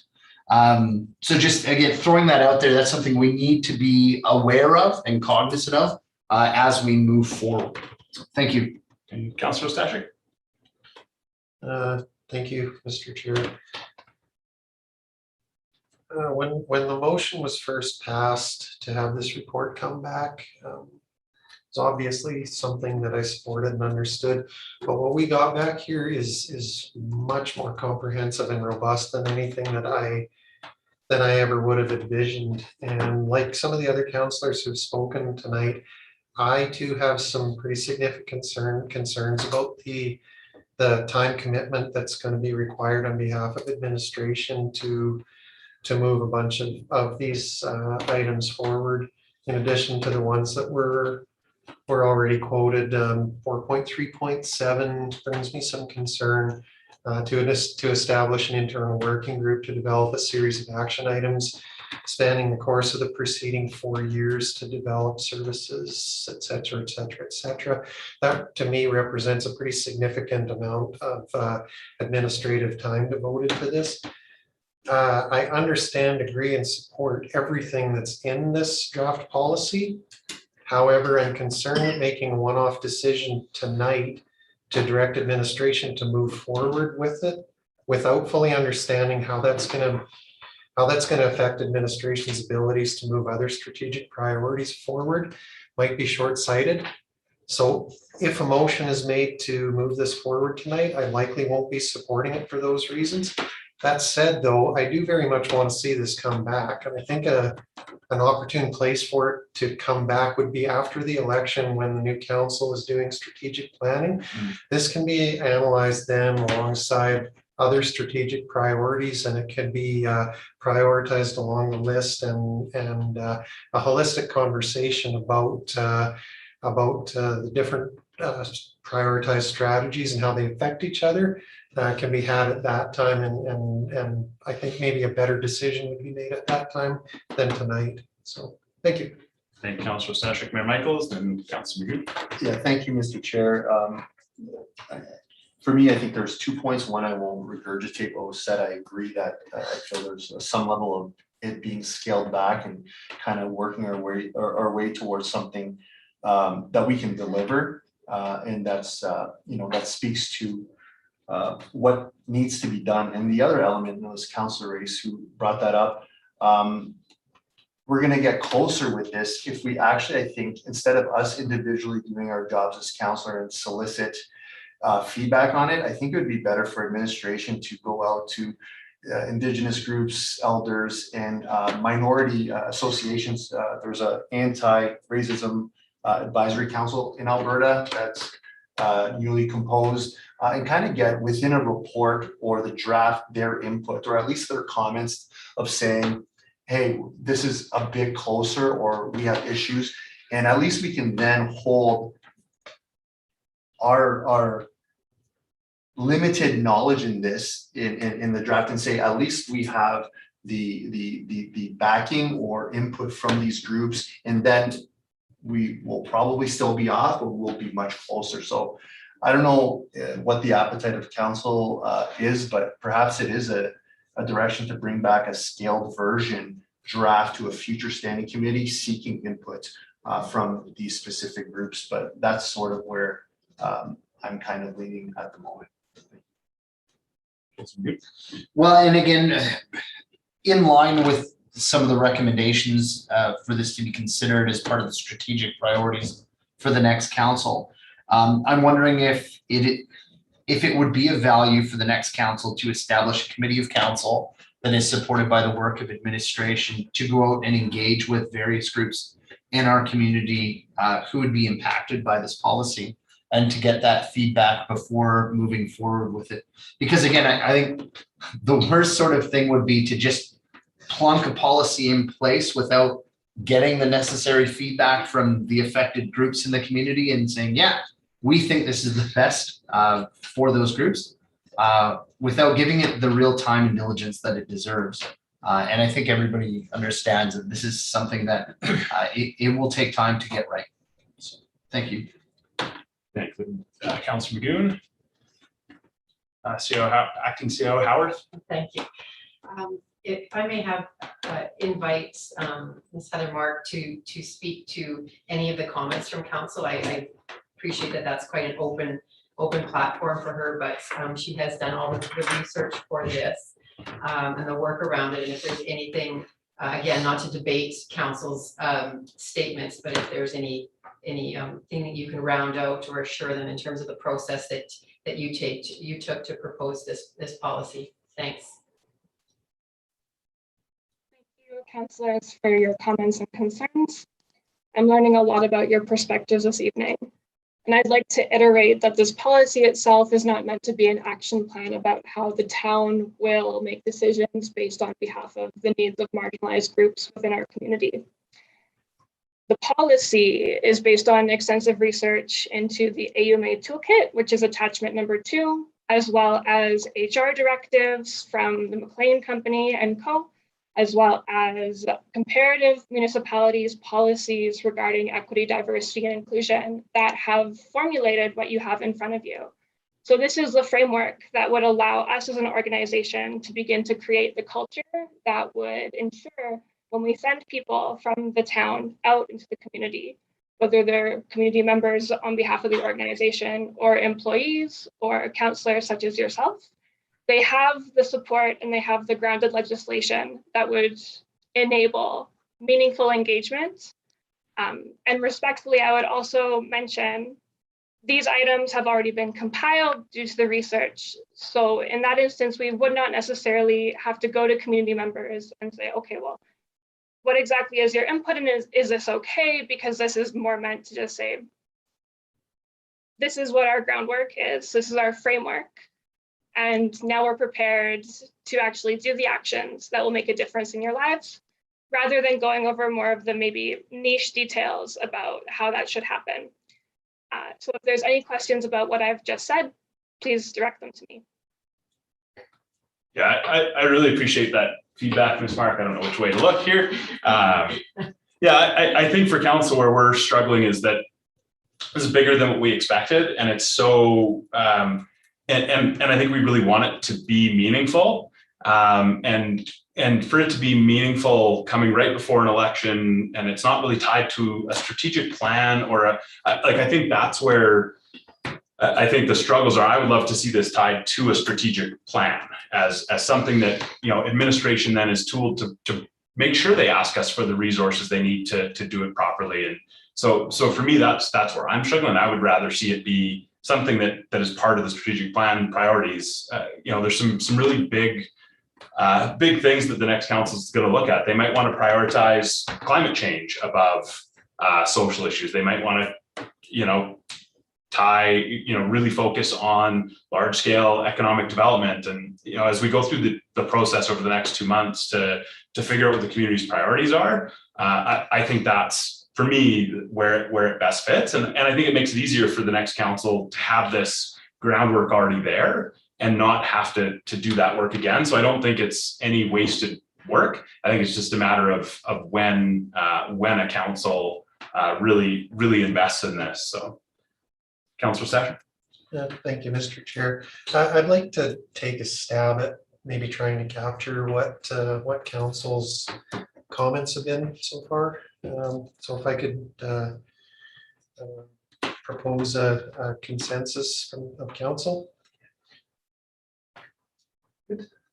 That committee direct administration to bring the welcoming and inclusive communities draft policy AD-1201 as presented to the fall 2021 council strategic planning session.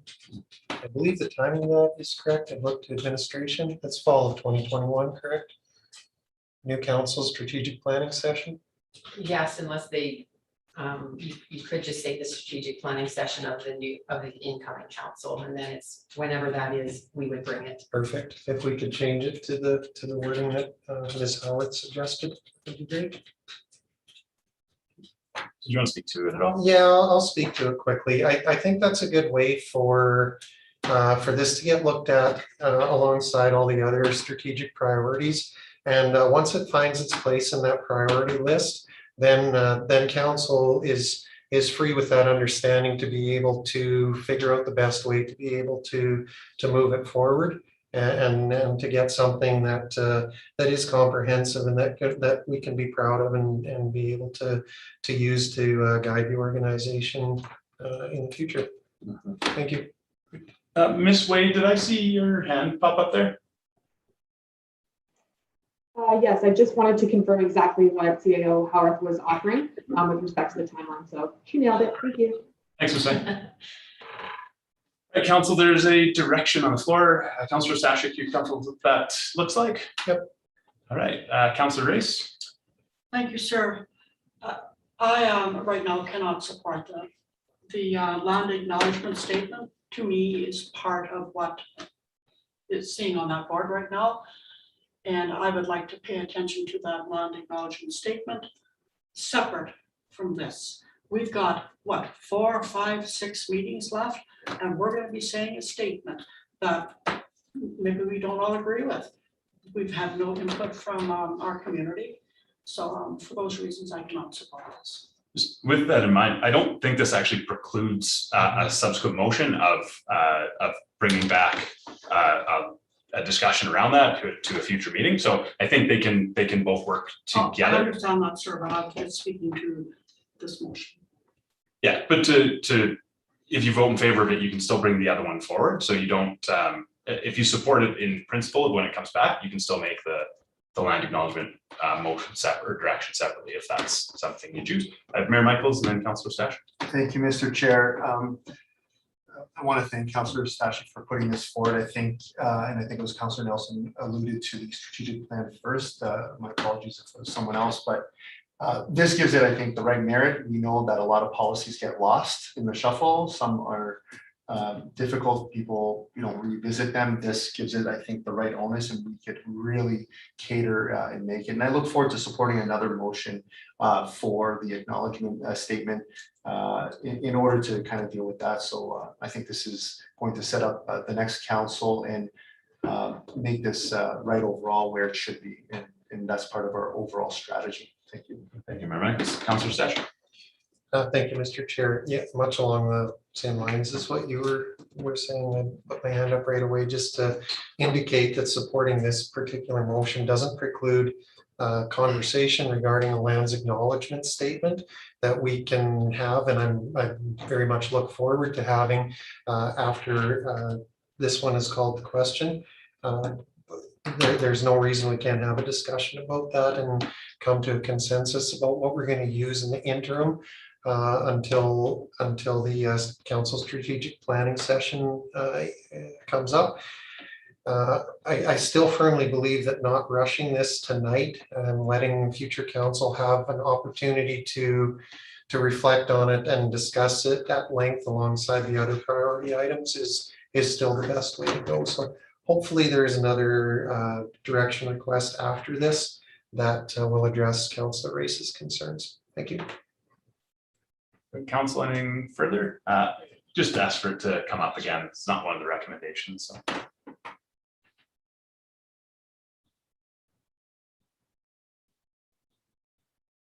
Thank you, Ms. Rendell. So I'll call to question that Committee Direct Administration to bring the Welcoming and Inclusive Communities Draft Policy AD 1201 to the strategic planning session of the new council. All those in favor? Opposed? That's carried unanimously. Council, anything further on this item? Councilor Race? Okay, so here's my concern. Thank you, sir. Here's my concern. To be honest, you know, making a motion is not my best strength. So I will need help in bringing a motion or putting direction to administration to bring something back to us so we can have a honest to God conversation on that acknowledgement statement. So any help that you all can give me, I'll take it. I guess I have a couple questions that might help us help you. Are you looking to have that done prior to the election? And are you looking for administration to bring us recommendations, or are you looking for potentially an Indigenous member or an elder to come and discuss what a land acknowledgement means and the purpose of it? So I think it's understanding more the what you want it to look like and the timing of that to then support the development of that direction. You bet. Thank you. What I would like is to see this done during our term, because all this happened during our term. So if, and you know what, I don't necessarily need an elder to come speak to us. They're very shy. It may put them in a very uncomfortable position. So I just need us to have a conversation about this acknowledgement statement, if we're all on board, and to ensure that elders, you know, people in the community, First Nations, know about it. Councilor McGoon? Yeah, I guess, Councilor Race, when you said you didn't necessarily need to sort of reference an elder or anything like that, for that reason, I wouldn't support that. With the work with our school district, when we crafted our land acknowledgement, from what I know about that process, is that we very specifically went to those sources of reference. And again, I think it's for a lot of the same reasons that council around the table said they didn't want to rush the process. It's because you want to make sure that you're collaborating with the people who are impacted the most. I would love to talk about the land statement just to see if are we on target? Are we on point? And I think we have some great resources in town that would be good starts. Like Friendship Center, for one, is an excellent start, and they're always willing to work with us. If you wanted to put forward a direction, asking or inviting a member of the Friendship Center to come to one of our standing committees, so we can simply say, let's have a discussion about our existing land statement. You know, what's your feel? I'd be very supportive of that. And yeah, so that's just my feelings on it. Councilor Race? I certainly don't want you to think that I did not want to have a conversation with our Indigenous people. I truly do. And I'd love to extend an invitation for an elder. And I'll tell you, there's a big difference between someone who's old and an elder. An elder has those traditions, is able to pass those traditions on. So and Councillor Nelson or Councillor McGoon, I don't like rushing anything. Let's slow down, let's do a good job so we don't have to redo it 14 times. But I want to get it done. Councillor Watt? Thank you, Mr. Chair. I guess I just wanted to get before I go too much further down this road, get a better understanding from Admin what the process has been to this point with the genesis of our statement. You know, how have we gotten to the statement we have? Thank you, Mr. Chair. So A couple things just to sort of start this out. There was the opportunity in June for a lot of reasons. The acknowledgement of the month, the acknowledgement of the day that comes for the Aboriginal people, the recent announcements of the graves that were found. So there were many things that sort of prompted and created the opportunity for us to take a bit of a leap. We do understand that we too like to get things right the first time and do the best that we can, but we're also recognizing that while we do that, it can be perceived that we're not doing enough. And again, we're afraid to get it wrong. And so there was quite a bit of work done around what we researched to come up with what happened, how we represent the peoples in our area. We did look at, groups like how the U of A has done it, the education, advanced education, all of them. And I will now maybe invite either, I want to say Miss Mark, if admin, first, and then perhaps Miss Way to round that out, to just succinctly, better than I just have, speak to how we came to this point. And then just past that to comment to Councillor Race's comment, one of the things that we know for sure, because we certainly do a lot of this engagement through FCSS, these are not new practices and thoughts that we have, but what we're trying to do is move it forward more purposefully, have a bold statement about that, and be brave in doing it. And so we do know that sometimes our communication format, templates, things like that are not as friendly to the diversity in our community. And so I do appreciate and I agree with your comments about sometimes these formal settings that we create that are very formal and otherwise are not inviting and conducive to those kinds of conversations. Not that we won't extend an invitation for them to come to a meeting and have that sort of conversation, but in our experience and in the relationships that we have developed and the strengths that we do have with those, with the groups and with the elders and the other relationships that we have, we would likely approach that a little bit differently than a formal setting like this. But regardless, I will pass it to Ms. Mark first. Thank you. Go ahead, Ms. Mark. Thank you, councillors and CAO. So CAO is correct. When we crafted this statement, we did research into what the University of Alberta has as an institution, as well as knowledge sharing websites, and then the foundations of Treaty 6, as well as Métis Nation. We are on region number 4.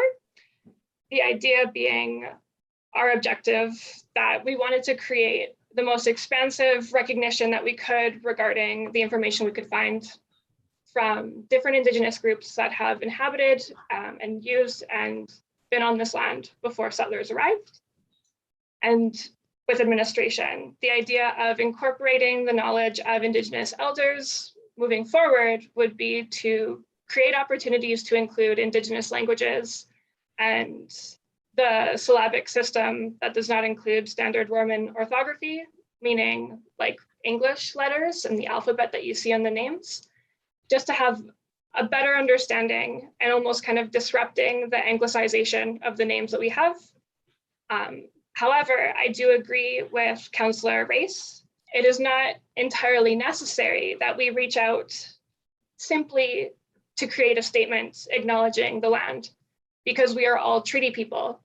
And as we live and thrive on this land, we can acknowledge those that were stewards before us and continue to be.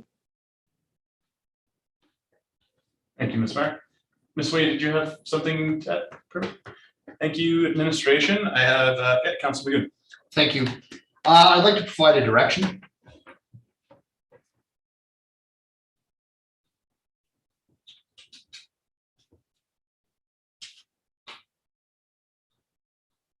That committee invite a representative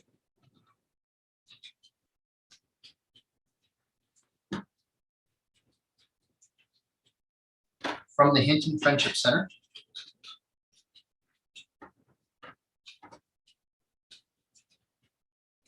to a standing committee in September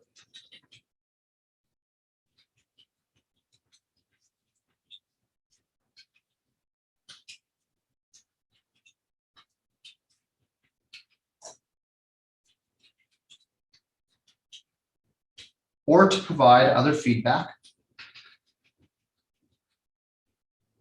regarding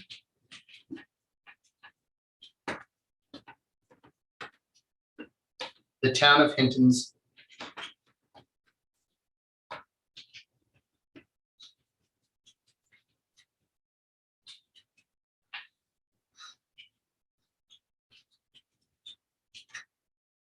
land acknowledgement statement. And if I can speak to that, Mr. Chair. One of our duties as council is to engage with our stakeholders and various groups in the community who may be impacted by the decisions that we make or don't make. And in this case, I think we have an opportunity to engage with a group who has never backed down from engaging with us before in the past. And I, for one, would like to hear what they have to say. And a little conversation regarding potential policy or future decisions that council makes is never a bad thing. Councillor McGoon, it would be great to see it. Yeah, thanks, Ms. Randall.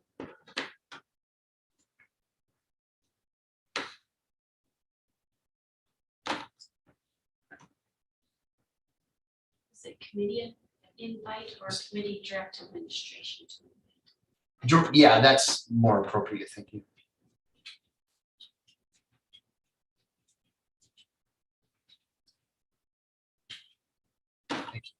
I guess, Councillor Magoon, I would just ask what, to provide other feedback, is that If you just build out on that? absolutely, and I think what that provides is a secondary form of feedback.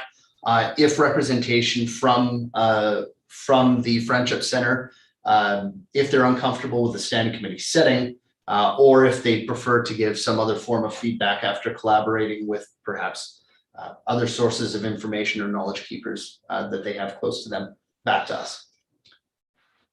Perfect. Councillor Race? Thank you, sir. So to admin, so when you offer this invite, would you be saying to the Hinton Friendship Center, the invite is so we can show you what our acknowledgement statement is and have a discussion and have your input? Or how would you do this invite? Yes, that would, we understand the intent, and thank you for the clarity on that. That would be the frame of what that invitation would be extended to, and to engage them in that. Councillor Wall? Thank you, Mr. Chair. I'm just curious about the intent, an invitation to standing committee. Is your intent to bring this into the realm of council? Or is this something that can just be done on an administrative level? Sorry, if I may, Mr. Chair. I think a standing committee, if whoever would be comfortable coming to council, I think it's a great opportunity because we have both administration and council in the room at the same time. And it allows everybody to be on the same page. Okay, thank you. Yeah, I think if I could build on that too, one of, in my experience, which I'm pretty early in my journey, I do think it's important that the town's leadership, which is council, it is really involved, and it isn't just an administrative task. On the motion itself, my only concern is, well, there's two. So number one, to me, does it allow the Friendship Center to recommend somebody? Because there might be somebody that is not a Friendship Center representative that they would say this would be a great person to help council out on this and inform council well. Speaking to intent, certainly, absolutely, yeah. And is that, I guess, to administration, is that something that the motion you're good with? If the Friendship Center says it'd be great to have this person, it doesn't have to be a employee of or a direct representative of the Friendship Center? That is how I interpret the specific words. A representative, it can be anyone on their board, an employee, family member, anybody they believe would best represent the intent of the meeting with council. The only other question I would have is a request like this is, and this might be for Ms. Mark that maybe has done more research. Is this a better request to come from the mayor or from administration? This from council's, the head of council versus somebody below council in a different structure.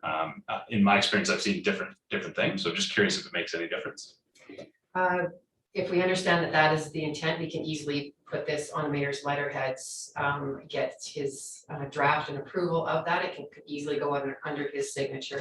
It doesn't necessarily have to be going out under administration's signature just because it was directed to administration to extend the invitation. Perfect. Thank you, Councilor McGoon. Yeah, respectfully, I would agree with that. I think that's an appropriate way to reach out. Perfect. Council, any other questions? Mayor Michaels. Thank you, Mr. Chair. I think I support this. The only thing, and I know there was some clarity on other options if they don't want to meet at a standing committee meeting, perhaps they want to meet as a group, as an informal meeting, et cetera. And do we want to tie the ability of administration to bring this draft back to a future standing committee if that is a productive meeting outside of standing, and then an updated draft could come to us? Or, I'm just trying to play this out, if we meet informally, we get inputs, administration technically doesn't have any direction to bring a draft forward. That's my only concern. I'd like for this to say, let's get input, let's get a draft in front of us, and then it'll come back to us. That's the only thing. So if Councilor Magoon is amenable to perhaps add that, that would be my only suggestion. Councilor Magoon. I would be very supportive of it. I guess in the hopes of trying to get everybody on board, maybe that's best left as a separate direction that would come directly after. I'd be supportive of it, just to be clear. But I think it keeps maybe this motion cleaner with the intent. Councilor Magoon, or Councilor Watt, did you have your hand up there? No. I'd prefer to stay as is. Only we might hear that this is what a land acknowledgement entails, and this is what it means, and these are the steps to do it properly. We might say, okay, that might be better for a new council and a new leadership to be the ones that do it. So tying it to an action item when we don't, and I think we have pretty regular meetings through the fall, so it'd be easy enough to add it to an agenda item or a discussion item and bring it quickly if need be. CEO Howard. Just to be clear then, so the current action to bring a lands acknowledgement draft policy, is that the draft that you're referring to, or are you wanting to that action is considered complete because you've made the recommendation to bring the more robust policy back to the next council? The current item around the direction to bring a lands acknowledgement policy, you are considering complete. And what you're looking for here is simply a verification that the lands statement itself is accurate and, to the best of our knowledge, a really good place to start, recognizing that there may be new information that comes from, again, other Aboriginal people as well. I mean, the Friendship Center, while they do represent a large portion of the population, they are not, don't represent all of them. And so it's just to get it confirmed that we have it right, or even get it a little more right. Is that where you're going? It's that you're not looking for a policy. Yeah, if I absolutely. can summarize, I think the blanket, the overarching inclusivity policy that would come during strat plan would take care of that motion. And then this is just to get our current land acknowledgement statement, something that we're all confident with. So yeah, I think that would render that action item complete. Thank you. Council, any other questions, the directions on the floor? Seeing none, I'll call the question that committee direct administration to invite a representative from the Hinton Friendship Center to a standing committee meeting or to provide other feedback regarding the town of Hinton's land acknowledgement statement. All those in favor? Opposed? That's carried unanimously. Council, any other action item or any other discussion or action on this item? Administration, you have everything that you need. Councilor Sash. Thank you, Mr. Chair. Mayor Michaels had indicated that potentially some direction to administration regarding the motion that just carried. I would be more comfortable if there's an actual direction of council to administration to do something with the information that's gleaned from the meeting that we're gonna have based on the motion that just passed. So I would look to Mayor Michaels, I guess, it was his thought. I just wanted to throw my support out there before I moved on, if he was inclined to do something like that. Thank you, Mr. Chair. Yeah, I'm just trying to formalize in my head. I want to keep it high level because I think Councilor Nelson did bring up a point that we don't know where this is going to go. So as long as we phrase it in a manner of giving administration the ability to bring an updated draft to a future standing committee after the meeting with the Friendship Center is basically what my intent would be. And if there's no updates, perhaps if they think it's ideal, that comes to us also for us to then formalize that to some extent or whatever we want to do with that. And Councillor Magoo? Yeah, I guess my question for the mayor is, do we want a formalized recommendation from administration? Because in this case, I think administration brought a formal recommendation and council said, well, you know, we'd like to get a little bit more input on it. Perhaps just asking them to bring back to standing committee a summary of the feedback gleaned from that meeting, and then sort of leave that report open at that point in time for council to make any recommended changes, bring it back to a regular council meeting, you know, that sort of thing, I guess would be sort of my thoughts on that. Yeah, I'm pretty amenable, and I think even through agenda prep, we could achieve some of those things as well.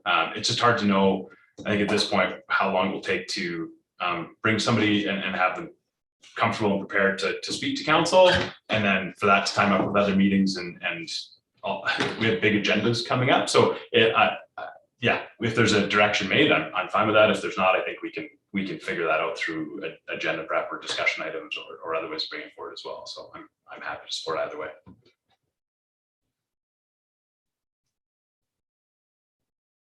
All right, well, I think I'm really excited that I'm happy admin took the risk to put this on our agendas and get this conversation started. So I don't know that it would have ever surfaced without that. And I think it's not about getting it right or correct or perfect. It's about kind of starting somewhere and evolving. And I think this is just the process. And there'll probably be times that it'll be a little bit uncomfortable and feel a little bit awkward. And that's all part of the journey. So thanks both Ms. Martin and Ms. Way for your feedback, and Ms. Howard as well. With that, we'll move on to discussion item number 1, which is mask bylaw. And I'll turn it over to Councillor Race as you requested it added as a discussion item. Thank you, sir. I think it's important for us now as council to have that discussion about our mask bylaw. With our numbers sitting at, I think, 28, with Edson sitting at over 90. It's a discussion that we need to have today, I feel. And I feel that I don't need to wait for the provincial to give us, or province to give us guidance on how we should proceed. If we feel there's an issue happening, we have to take the bull by the horns and do something. So I'd just like your thoughts on how to proceed. And I also want to talk to admin about our first mask bylaw was rescinded. So how easily is that brought back to us? Should we go that route? Yeah, go ahead. As long as it's with it being a discussion item, and if you're prepared, great. If not, we can make a direction, bring more information back. I can speak to that. So you're correct, it has been rescinded. How easily is it? It's a simple direction of council for us or committee to bring that back, and we could, for example, do all 3 readings at a regular or special meeting, if that was the will of council. I know the last time we kind of took through a few steps to have that understanding, but if there isn't any significant changes to what you had before, that probably could be turned around in a timely fashion. Thank you, sir. Council? Councilor Wall? Well, I think Councilor Race brings up a good point. Last time when we brought it in, it was based on the premise that we couldn't wait for the province to necessarily show leadership on this issue. And if you think about it, the last time we brought in a mask bylaw, the threshold was 15. We're almost double that at this current point. So it might be in our best interests if we're still believing in those same principles to maybe get administration started on bringing something back for us in the eventuality that we want to implement a bylaw. So I could get behind that. It's better to be ready and have the discussion than to sit on our hands. Councilor Magoon. I concur. So seeing nobody in queue, personally, I could support a mask mandate in town operated facilities. I think that could show the leadership and accomplish even some small feats. I'm really concerned about the enforcement capabilities. If we did another municipal one without the province even existing right now when it comes to COVID. So I worry a lot about the teeth, and I think everybody was pretty bought in before. I think it could be really challenging to enforce it and to get that buy-in. You know, I would almost rather see us, whether it's a communication plan or really encouraging mask wearing and encouraging vaccinations. Like we, you know, as a council and as a community, we haven't put out a lot of things encouraging people to, or, you know, start encouraging people to social distance a bit more. I just wonder if a stick approach would be even remotely effective at this point. With, you know, we had it in and the province canceled everything based on epidemiology and all of those things that we don't have access to. So I just think I feel like we should tread lightly at this time. Of Councilor Magoon and Councilor Race. Certainly, I agree in looking into the logistics of the potential bylaw and getting that research rolling. However, one thing I think we can do sooner rather than later is that we have not, as a province, and we've seen other politicians in nearby municipalities, we have not received much leadership at all from the province over the past at least couple weeks in this regard.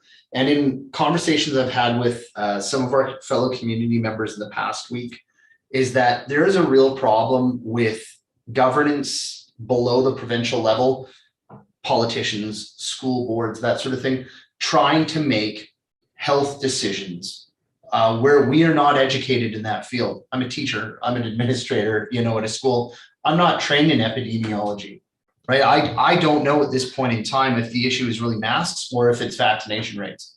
And that's an honest question. I don't know the answer to that. What we need is firm guidance from those people who are educated to provide us with that level of leadership. That's what's necessary.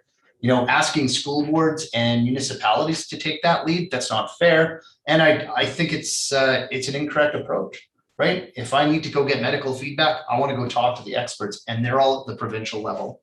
So I think really what we can do now is ask our mayor and ask mayors of neighboring communities to perhaps join in a joint letter saying, no, look, we're asking you for leadership. If you say to us that we need a provincial mask mandate, then we'll follow you. But give us the hard data, give us the facts about what's the best approach right now, because for the last 3 weeks, we haven't heard anything from you, if not more. So step up and do your jobs. I would absolutely support that tonight. Councilor Race. I know for me, I would support all of our government buildings requiring a mask. I would. And you spoke to how would we ever enforce this? What was our enforcement the last time? Did we have any issues? I didn't hear. There were no tickets handed out. Yeah, and that was directed to me directly, so I will respond to it. I think people are in a very different place than they were 6 months ago. There was promises of vaccines will solve everything. Just, you know, third wave is done, we'll have stampede and life will go on normal. So I think the difference is people have been promised something, and I just, the feel I get from the community is that the buy-in would be very, very different. and the buy-in from businesses would be different, and the buy-in from restaurants would be different. And I think it's a different beast now than it was 6 months ago, a year ago, and 18 months ago. I think that the culture around it is continuing to shift, and I think it creates different challenges now than it did many months ago. So I truly think that we would be showing leadership if we did it within our government buildings. I do.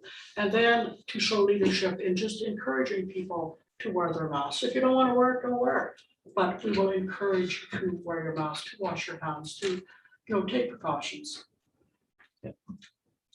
thank you, Councilors. I have Mayor Michaels. Thank you, Mr. Chair. It seems like there's two things here. I could strongly support a direction tonight for government municipal buildings. Sure, that's one thing, but I also want to be prepared on September 7th. I don't know exactly, and I think council is bringing up valid points on alternatives. So do we prepare ourselves on the 7th, having the draft bylaw in front of us? We talk to the community for a week, and then we still have to own that decision on the 7th.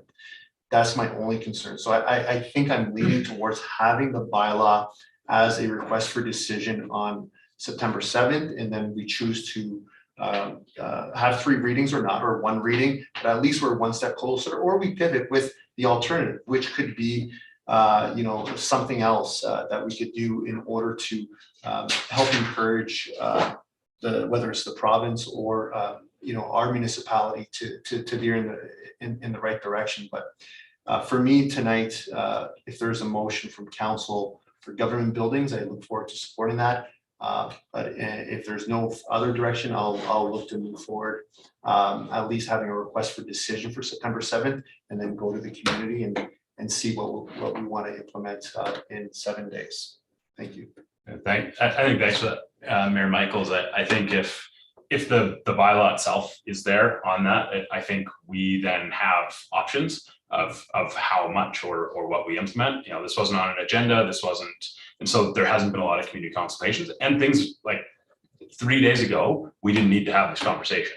Yesterday, we need to have the conversation, and in a week, we might learn a lot more, and potentially other levels of government will come out of wherever they are and speak up. So if there's a direction for a RFD on a mask bylaw, I think puts us in a really good spot.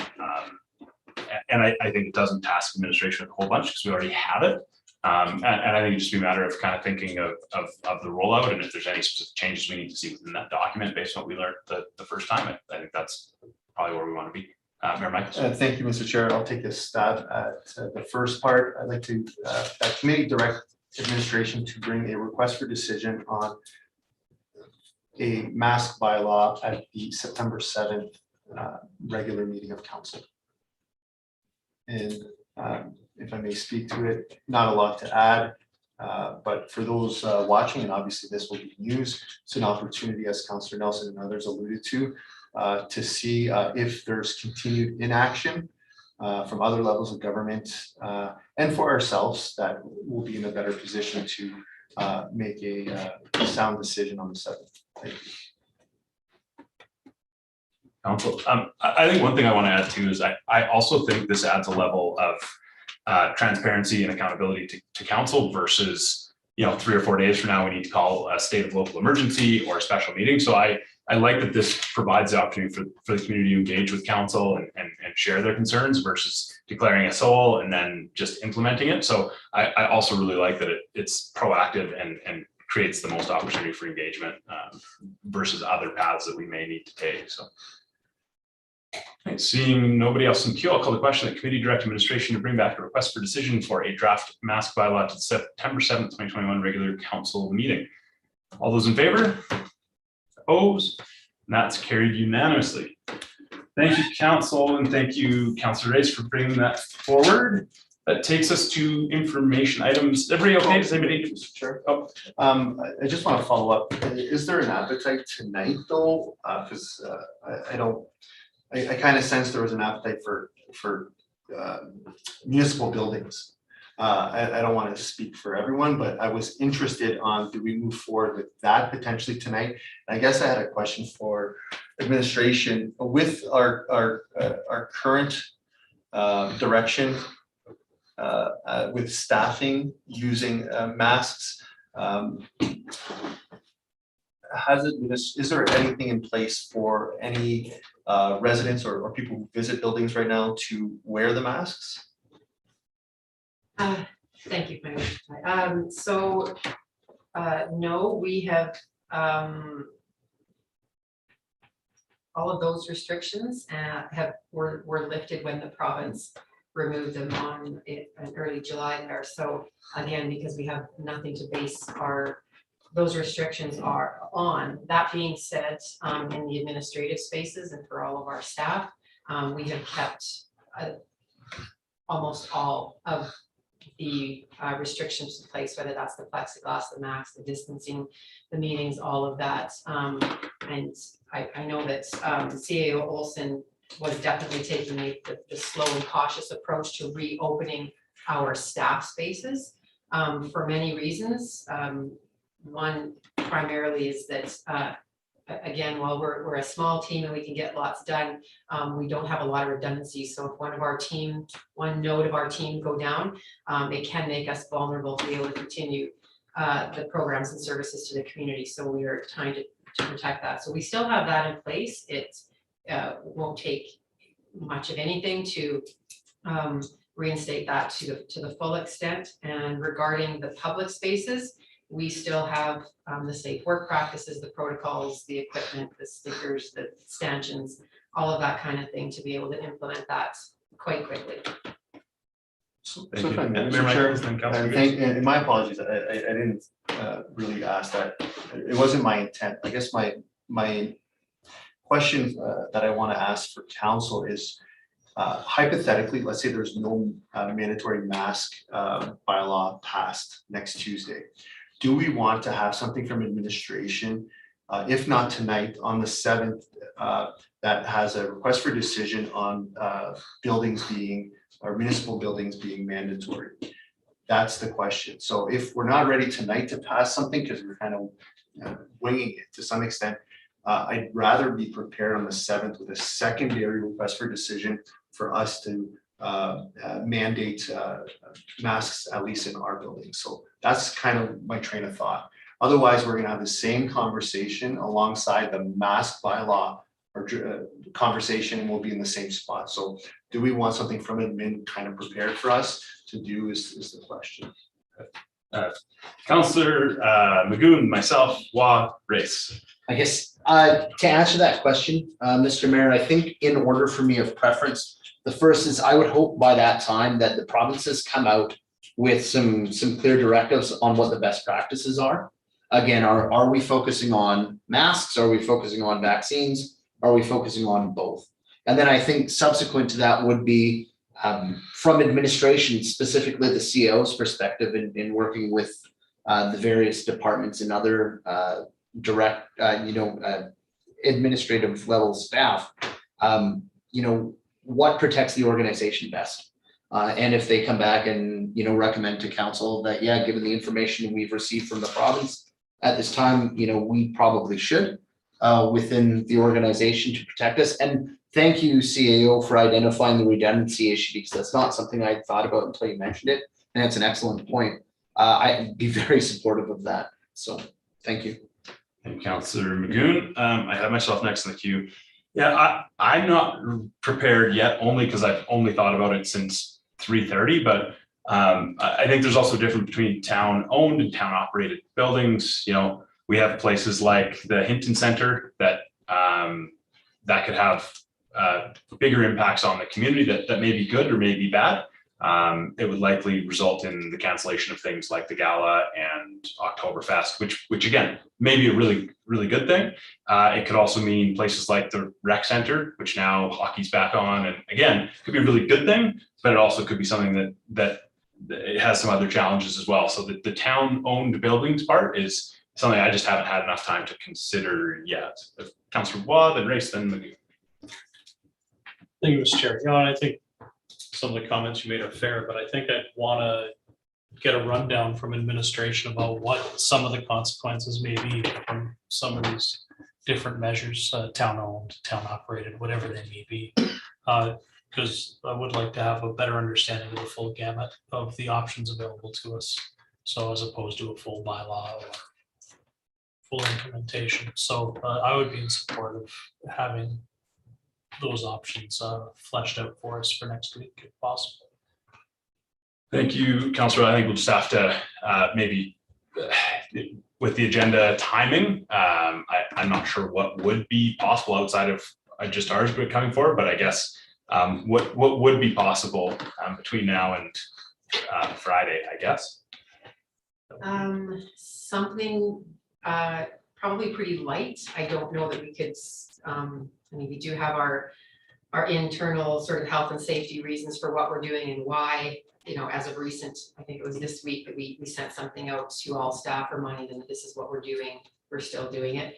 And regarding Councillor Waugh's comment, I quite certain right now that the advice of administration would be for town-owned buildings and spaces where town programs and services are provided or delivered. And that would be the scope of what we would bring back, nothing different. So I don't know if that helps to make a decision even tonight, but there's really nothing I would bring back different. That eliminates the buildings that we own but we don't operate or deliver our programs for. And the point about the town spaces, that refers to things like transit, Freedom Express, those things that are mobile and moving around that we would, where we're interfacing with the public and it's a town delivered program or service. So that would be the language, if that wouldn't change between now and Tuesday. So I offer that to you now. Really appreciate it, Councillor want to follow up at all? That's perfect. Thank you. Councillor Race, then Councillor McGoon. Councillor Race. Thank you, sir. I totally agree with what the mayor is saying. I think that's being very proactive to have that in waiting in the event that we need it. But then you brought up, we're talking government buildings, and we're also talking, now I know, town-owned buildings. That's the sheriff's shop, that's the guild. That has a far-reaching impact. So this is a big discussion. It's not, you know. Yeah. It's not. Thank you, Councillor Race. Mayor Michaels, almost called you Councillor. Thank you, Councillor Nelson. I'll put something on the floor for us to at least discuss it, because it sounds like there's at least appetite. I'd like to see consensus that committee direct administration to bring forward a request for decision on implementing masks in town-owned and operated buildings to the September 7th regular meeting of council. And needless to say, I'm amenable if I've omitted anything that is or pertinent to that. Thank you. I'm just CEO Howarth, the thing that you read there that was really well put. Does this The scribble on my piece of paper does here? this direction allow that? Like, does that communicate the same thing, or does the verbiage better to be what you have written there? Yes, I would, if the intent is to create a scope around this, that we're bringing back, not just that we operate because we're still responsible for these buildings, even though we don't deliver programs and services out of them. So that was sort of the extra wording there, and then it also involves the spaces. So yeah. My wording was town-owned buildings and spaces where town programs and services are provided or delivered. I was mumbling that at the same time. Yeah. CEO Howarth, you might have to go a little more slowly. Okay, sure, to assist them. So town-owned buildings and spaces where town programs and services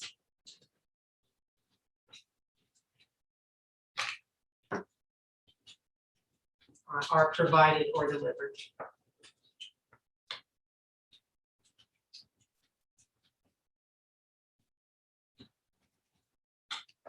Mayor Michaels, does that represent what you were looking for? Thank you, Mr. Chair. Absolutely. I'd like to thank Ms. Howarth for teaming up, mostly me, mostly doing most of the work there, but her part too helped a lot. And I think this is good for two reasons. One, if that's the intent of council on the 7th, but again, I think, and I don't want to dismiss that there are alternatives that we might be seeking. This will lend itself well for a conversation to pivot and do something else instead of doing it on the fly at a regular. So I really like having two options to really tackle anything that we need as a council. So thank you very much. Councilor Session. Thank you, Mr. Chair. So I would have a couple of questions for administration. In the event that council has a discussion next week, decides against reinstating the universal mask bylaw, but does move ahead with the one regarding the municipal buildings and spaces, does that require a bylaw, or can that just be a direction to implement a rule to administration, or what's the mechanism for implementing something like that? And then the other question, if I could throw it out there too, is via the wording that was provided per the direction that was just voted on, to address Councillor Race's concerns, that wouldn't include spaces like the share shop and the community center and places like that, where because there isn't town services offered out of those spaces. Is that correct? If I may show, yeah, the second clarification that you're thinking is an easy one to answer. That is correct. Those are not our programs and services, even though they are our buildings. So that would exempt those spaces from that. Your first question about the mechanism to implement in basically the town-owned spaces. My first kick at this, and I may defer as well to Ms. Rendell, while she's trying to keep track of the meeting here as well. I believe that the town, as a business, a corporate entity, can decide what they want to do within their spaces. Even though they are public spaces, they are governed by you as the board of this business per se, this corporation. And so I do not believe that when we sort of removed the steps that were supported by the province regulations, and that there was a stage in there that we did keep some of these protocols in space for town buildings. And then over time, it became more and more difficult to enforce them and justify them. And so then that's why they were removed. So Ms. Rendell, if I may, there is some legislative mechanism that we need from council for town spaces, more than just a simple direction. If you could chime in, that would be great. Thanks. So if you would want to enforce the mask mandate, it would have to be by bylaw, because you can't, bylaw would allow the enforcement of it and assign fines if you wanted to do that within the bylaw or whatever. So if you can recommend that, yeah, we want masks and stuff in our building, but we cannot enforce it. But if you want it enforced, you need a bylaw. Thank you, Mr. Chair. And I don't need a definitive answer tonight. It's more for administration to consider for when it comes back next week, if the recommendation is that it's a bylaw or simply an informal policy that can be directed to administration, or how that would be best dealt with. So Thank you for prompting that. So when you do bring it, we'll have it prepared in that format for you. okay, thank you. Council, we do have a direction on the floor. Any other questions or feedback? I just have one comment. I think the multiple directions that are up there, plus the discussion we've had, will really help prompt community conversations and some engagement. And I think when we can do that in a relatively short period of time, I think we put ourselves in as good of a possible position that we can. So seeing nobody else, I'll call to question the committee direct administration to bring forward a request for decision on implementing masks for all town of Hinton owned building and spaces where town programs and services are provided or delivered to the September 7th, 2021 regular council meeting. All those in favor? Opposed? That's carried unanimously. Council, anything else on the mask bylaw discussion item? Thanks. That was fantastic dialogue, guys. That takes us to our first information item. Does anybody need a break? Oh. Sorry? So Tonight? No, Again, fine, I don't care. But like, Tonight? I've heard those. Tonight. This is the time we're supposed to be quiet.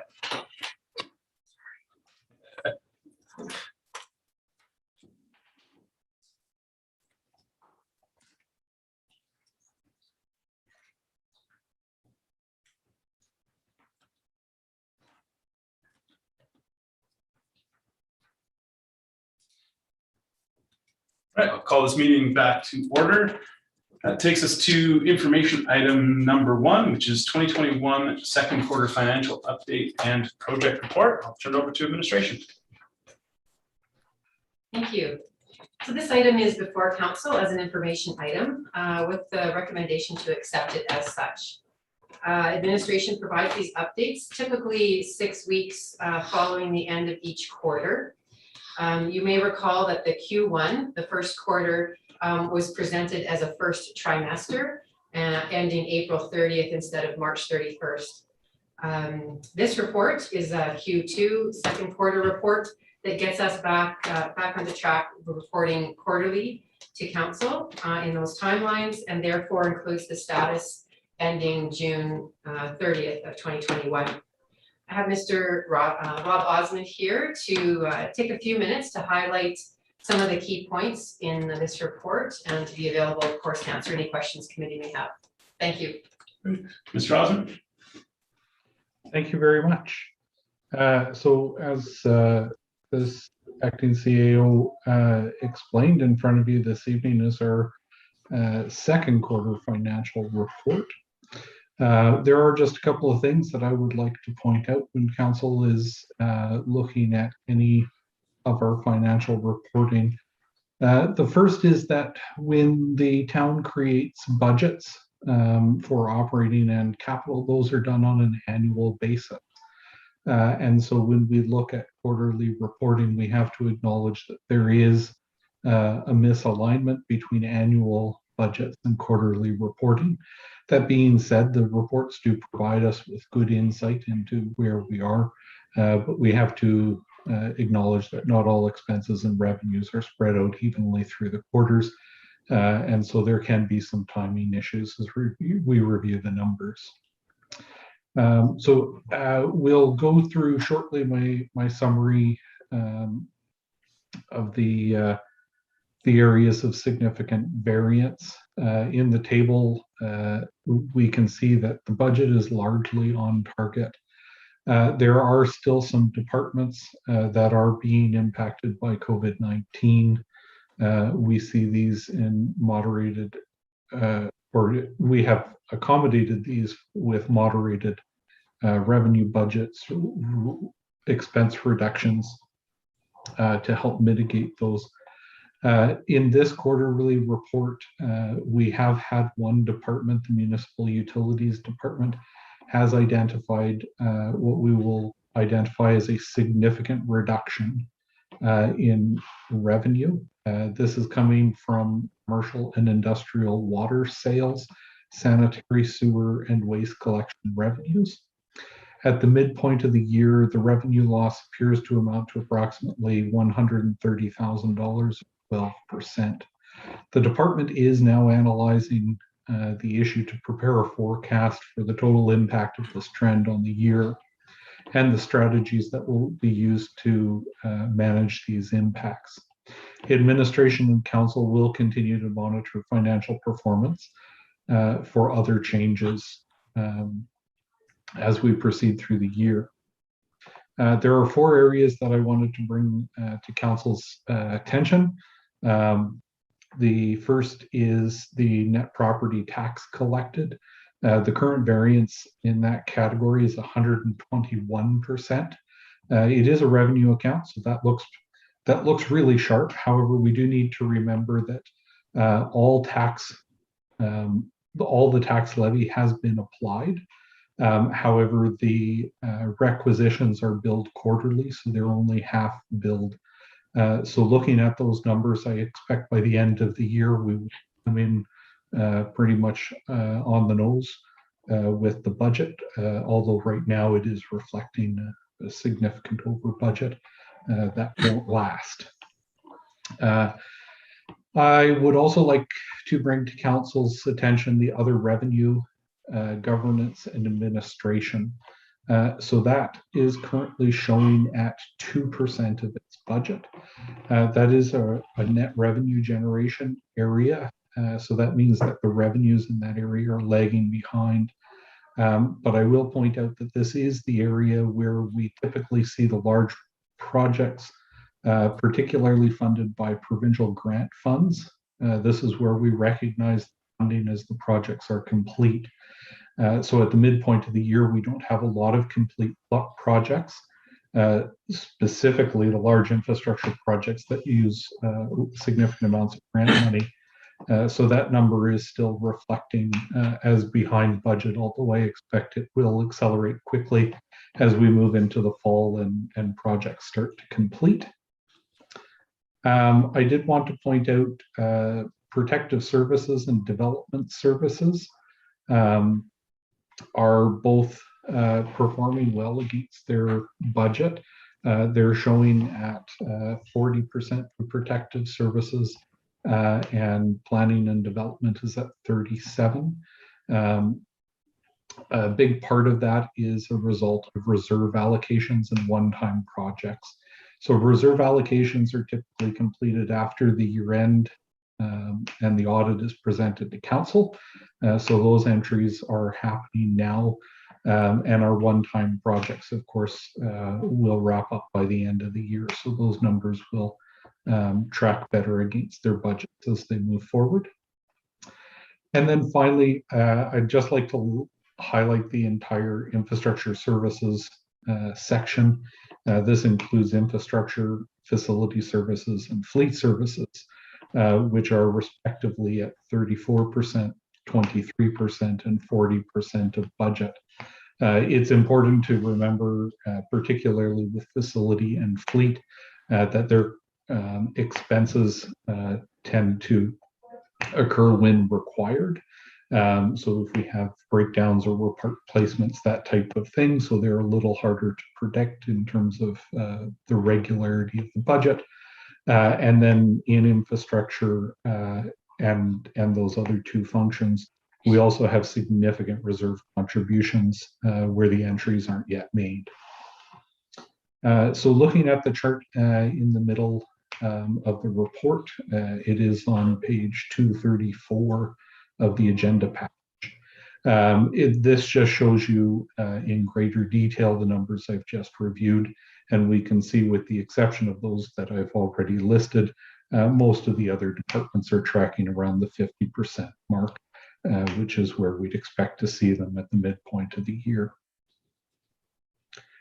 The project updates in this report are being done a little bit differently.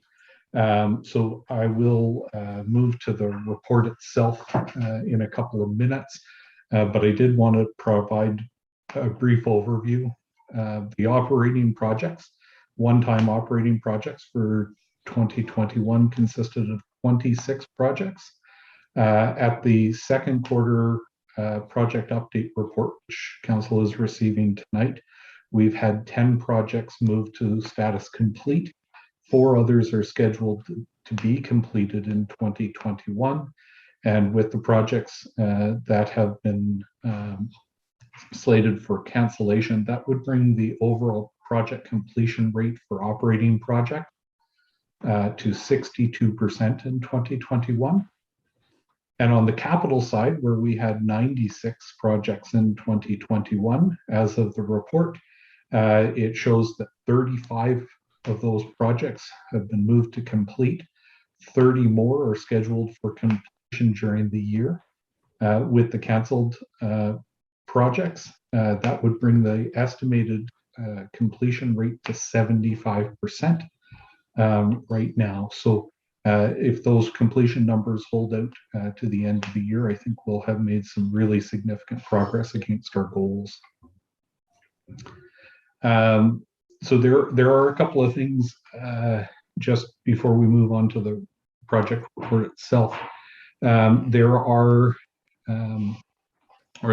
when I presented the update to April 30th, it was noticed that there was an unbudgeted cost of approximately $63,000 in the one-time projects for COVID-19 EOC and COVID-19 response. Administration has reallocated these costs back to the originating departments because those are not active projects in the year. However, they still, at the end of the second quarter, reflect in those projects, and the journal entries that have been made will be reflected in the third quarter. So if I briefly direct council's attention to page 237 of the package. This is the project update, capital and operating for period 6, 2021. Some of the updates, the information is actually even newer than that. But as you go through, you'll see that we've identified all of the projects from the previous report. We've provided the status at the beginning of the year, whether they were a new or carried forward project, their originating department, and then some project status updates. So the first is in reference to time. There are 3 possible outcomes. Either it is on time, it is lagging behind schedule, or it is stalled. And then with reference to budget, either on budget, under budget, or over budget. As council will see as it reviews the report, that there are some projects that are lagging or stalled, and we've provided some brief information to update council on why that might be the case, and that in the scope of the project, we do have a couple of projects that are reporting as forecast to return under budget, but we don't have anything in the report where the project is estimated to be over budget at this time, which is what we would expect, because if we did have a project like that, we would have to bring it to council to address the funding concern right away. And then the last piece of data that's included in this report for each of these projects is the estimated completion. So we can see there all the projects that are estimated to be completed in the remainder of the year, and the ones that are expected to take longer. So it's a bit of a different presentation. At the bottom of the report on page 239 is the one-time operating projects. It's the same presentation format for those projects, but it gives you the picture of where we are. In addition to that information, the next few pages are report information that I prepared as I was preparing the quarterly report and doing my analysis. And if there's anything else that council requires or questions that they have, I'd be happy to address them for you. Thank you, Mr. Osmond. Council. Councilor Rice. Thank you so much. On page 239 of 259, it talks about asset management planning project, and it's delayed because of grants. Is that correct? Yeah, so when we look through the program, we do see that there's a couple of different projects that refer to asset management, but I believe the one that you are looking for is waiting for grant approval from, I believe it's FCM. And until that grant approval was received, the project was stalled. But my understanding is that expected to either has resolved or is expected to resolve shortly. So a little bit down, maybe 5 below that, it talks about asbestos abatement lagging. Is that the rec center?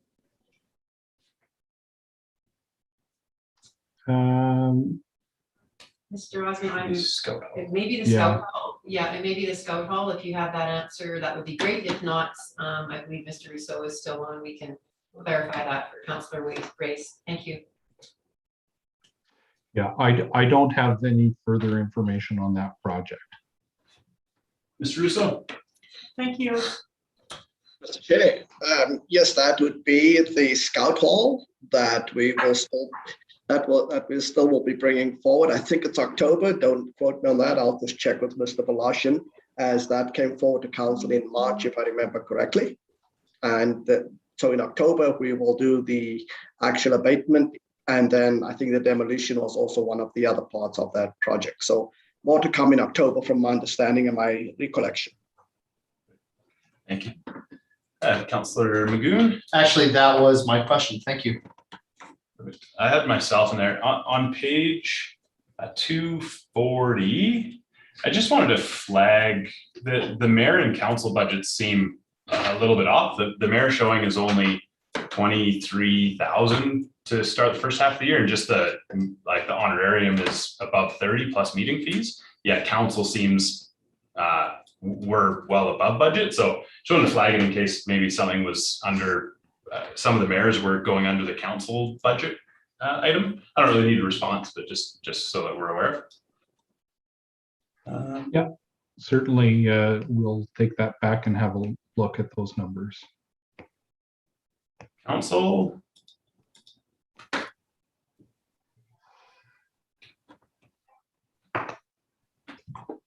Seeing nobody in queue, there is a request to accept it for information.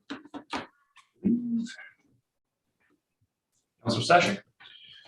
Mr. Chair, I'd like to see consensus that committee accept the 2021 second quarter financial updating project report for information. Thank you, Councilor Stashik. Council, any further questions? Seeing none, I'll call it to question. All those in favor? Opposed? That's carried unanimously. Anything else on the quarterly financials? Seeing none, that takes us to council reporting. I'll start with Councilor Stashik. Mr. Chair, I have nothing to report this week. Thank you, Councilor Waugh. Nothing from a committee perspective, but Community Futures West Yellowhead found out that they are pushing the date for some of their external activities, some of their interaction, including business walks. So that was originally supposed to be in mid-September, and our executive director, Nancy Robbins, wanted me to let everyone know that that's going to get pushed to sometime in October, just based on some of the increase in COVID cases and stuff. They're just showing a little bit of caution. So that's what I have to report. Thank you, Councilor Waugh. Councilor Race. Thank you, sir. Nothing to report. Mayor Michaels. Nothing to report, Mr. Chair. Councilor Magoon. Just quickly, I was very fortunate to attend a fundraiser for our local curling rink and curling club. It was an excellent fundraiser, very well attended. But the one thing I think the takeaway for council is that we're still having organizations who are certainly smarting from the impacts of COVID, and especially, groups that have been around the community for a really long time, like the Hinton Curling Club. So I think as long as we keep a weather eye on that, we're talking and engaging with them. That's the most important thing right now. Thanks. Thank you, Councilor Magoon. And I also have nothing to report. Council, any urgent matters? Right, CAO Howarth, we'll go to CAO reporting. Thank you. So just a quick update for council. We are the firefighting crew that we had and the equipment that we had sent to BC earlier in the month. They have we don't need to cycle them out again. They've all been sent home, arrived safely, and was very much appreciated in BC, and that call from our province to support that work done there, as they have done for us in the past. And the other piece is just the action pending list, if I could jump to that. Absolutely. Of course, we did continue to make an effort to provide updates in the comments so that council can see where everything is at. The one that I'd like to perhaps bring to the committee's attention is on page 249 of your agenda package, and that's specifically item MD 2205. And that's the service level training and review activity that was added to the annual reporting and budget schedule to occur no later than June 30th. As you know, that training was canceled on June 22nd. That we were hoping to deliver that. And I wanted to just seek direction from committee to either affirm that your continued will, to participate in service level training, or if you want to forego this training based on perhaps the value it has to you now or in the time lanes now that we, that are ahead of us. I believe we were looking at a 2-hour session. At this point, it could be optional for all of council, some of council, none of council to attend if you still wanted to find value in that. And we are aware, and I wanted to bring this to your attention as well, that the budget timeline that you approved back on March 2nd has not been met. I'm sure you're aware of that. There's a lot that's happened between then and now, between staffing capacity, some vacancies, the priority that was set on getting our 2020 audit done that was also delayed. And of course, that's for last year's budget. And then of course, keeping you abreast of your current budget status with your first trimester and now your second quarter budget updates for our operating and capital.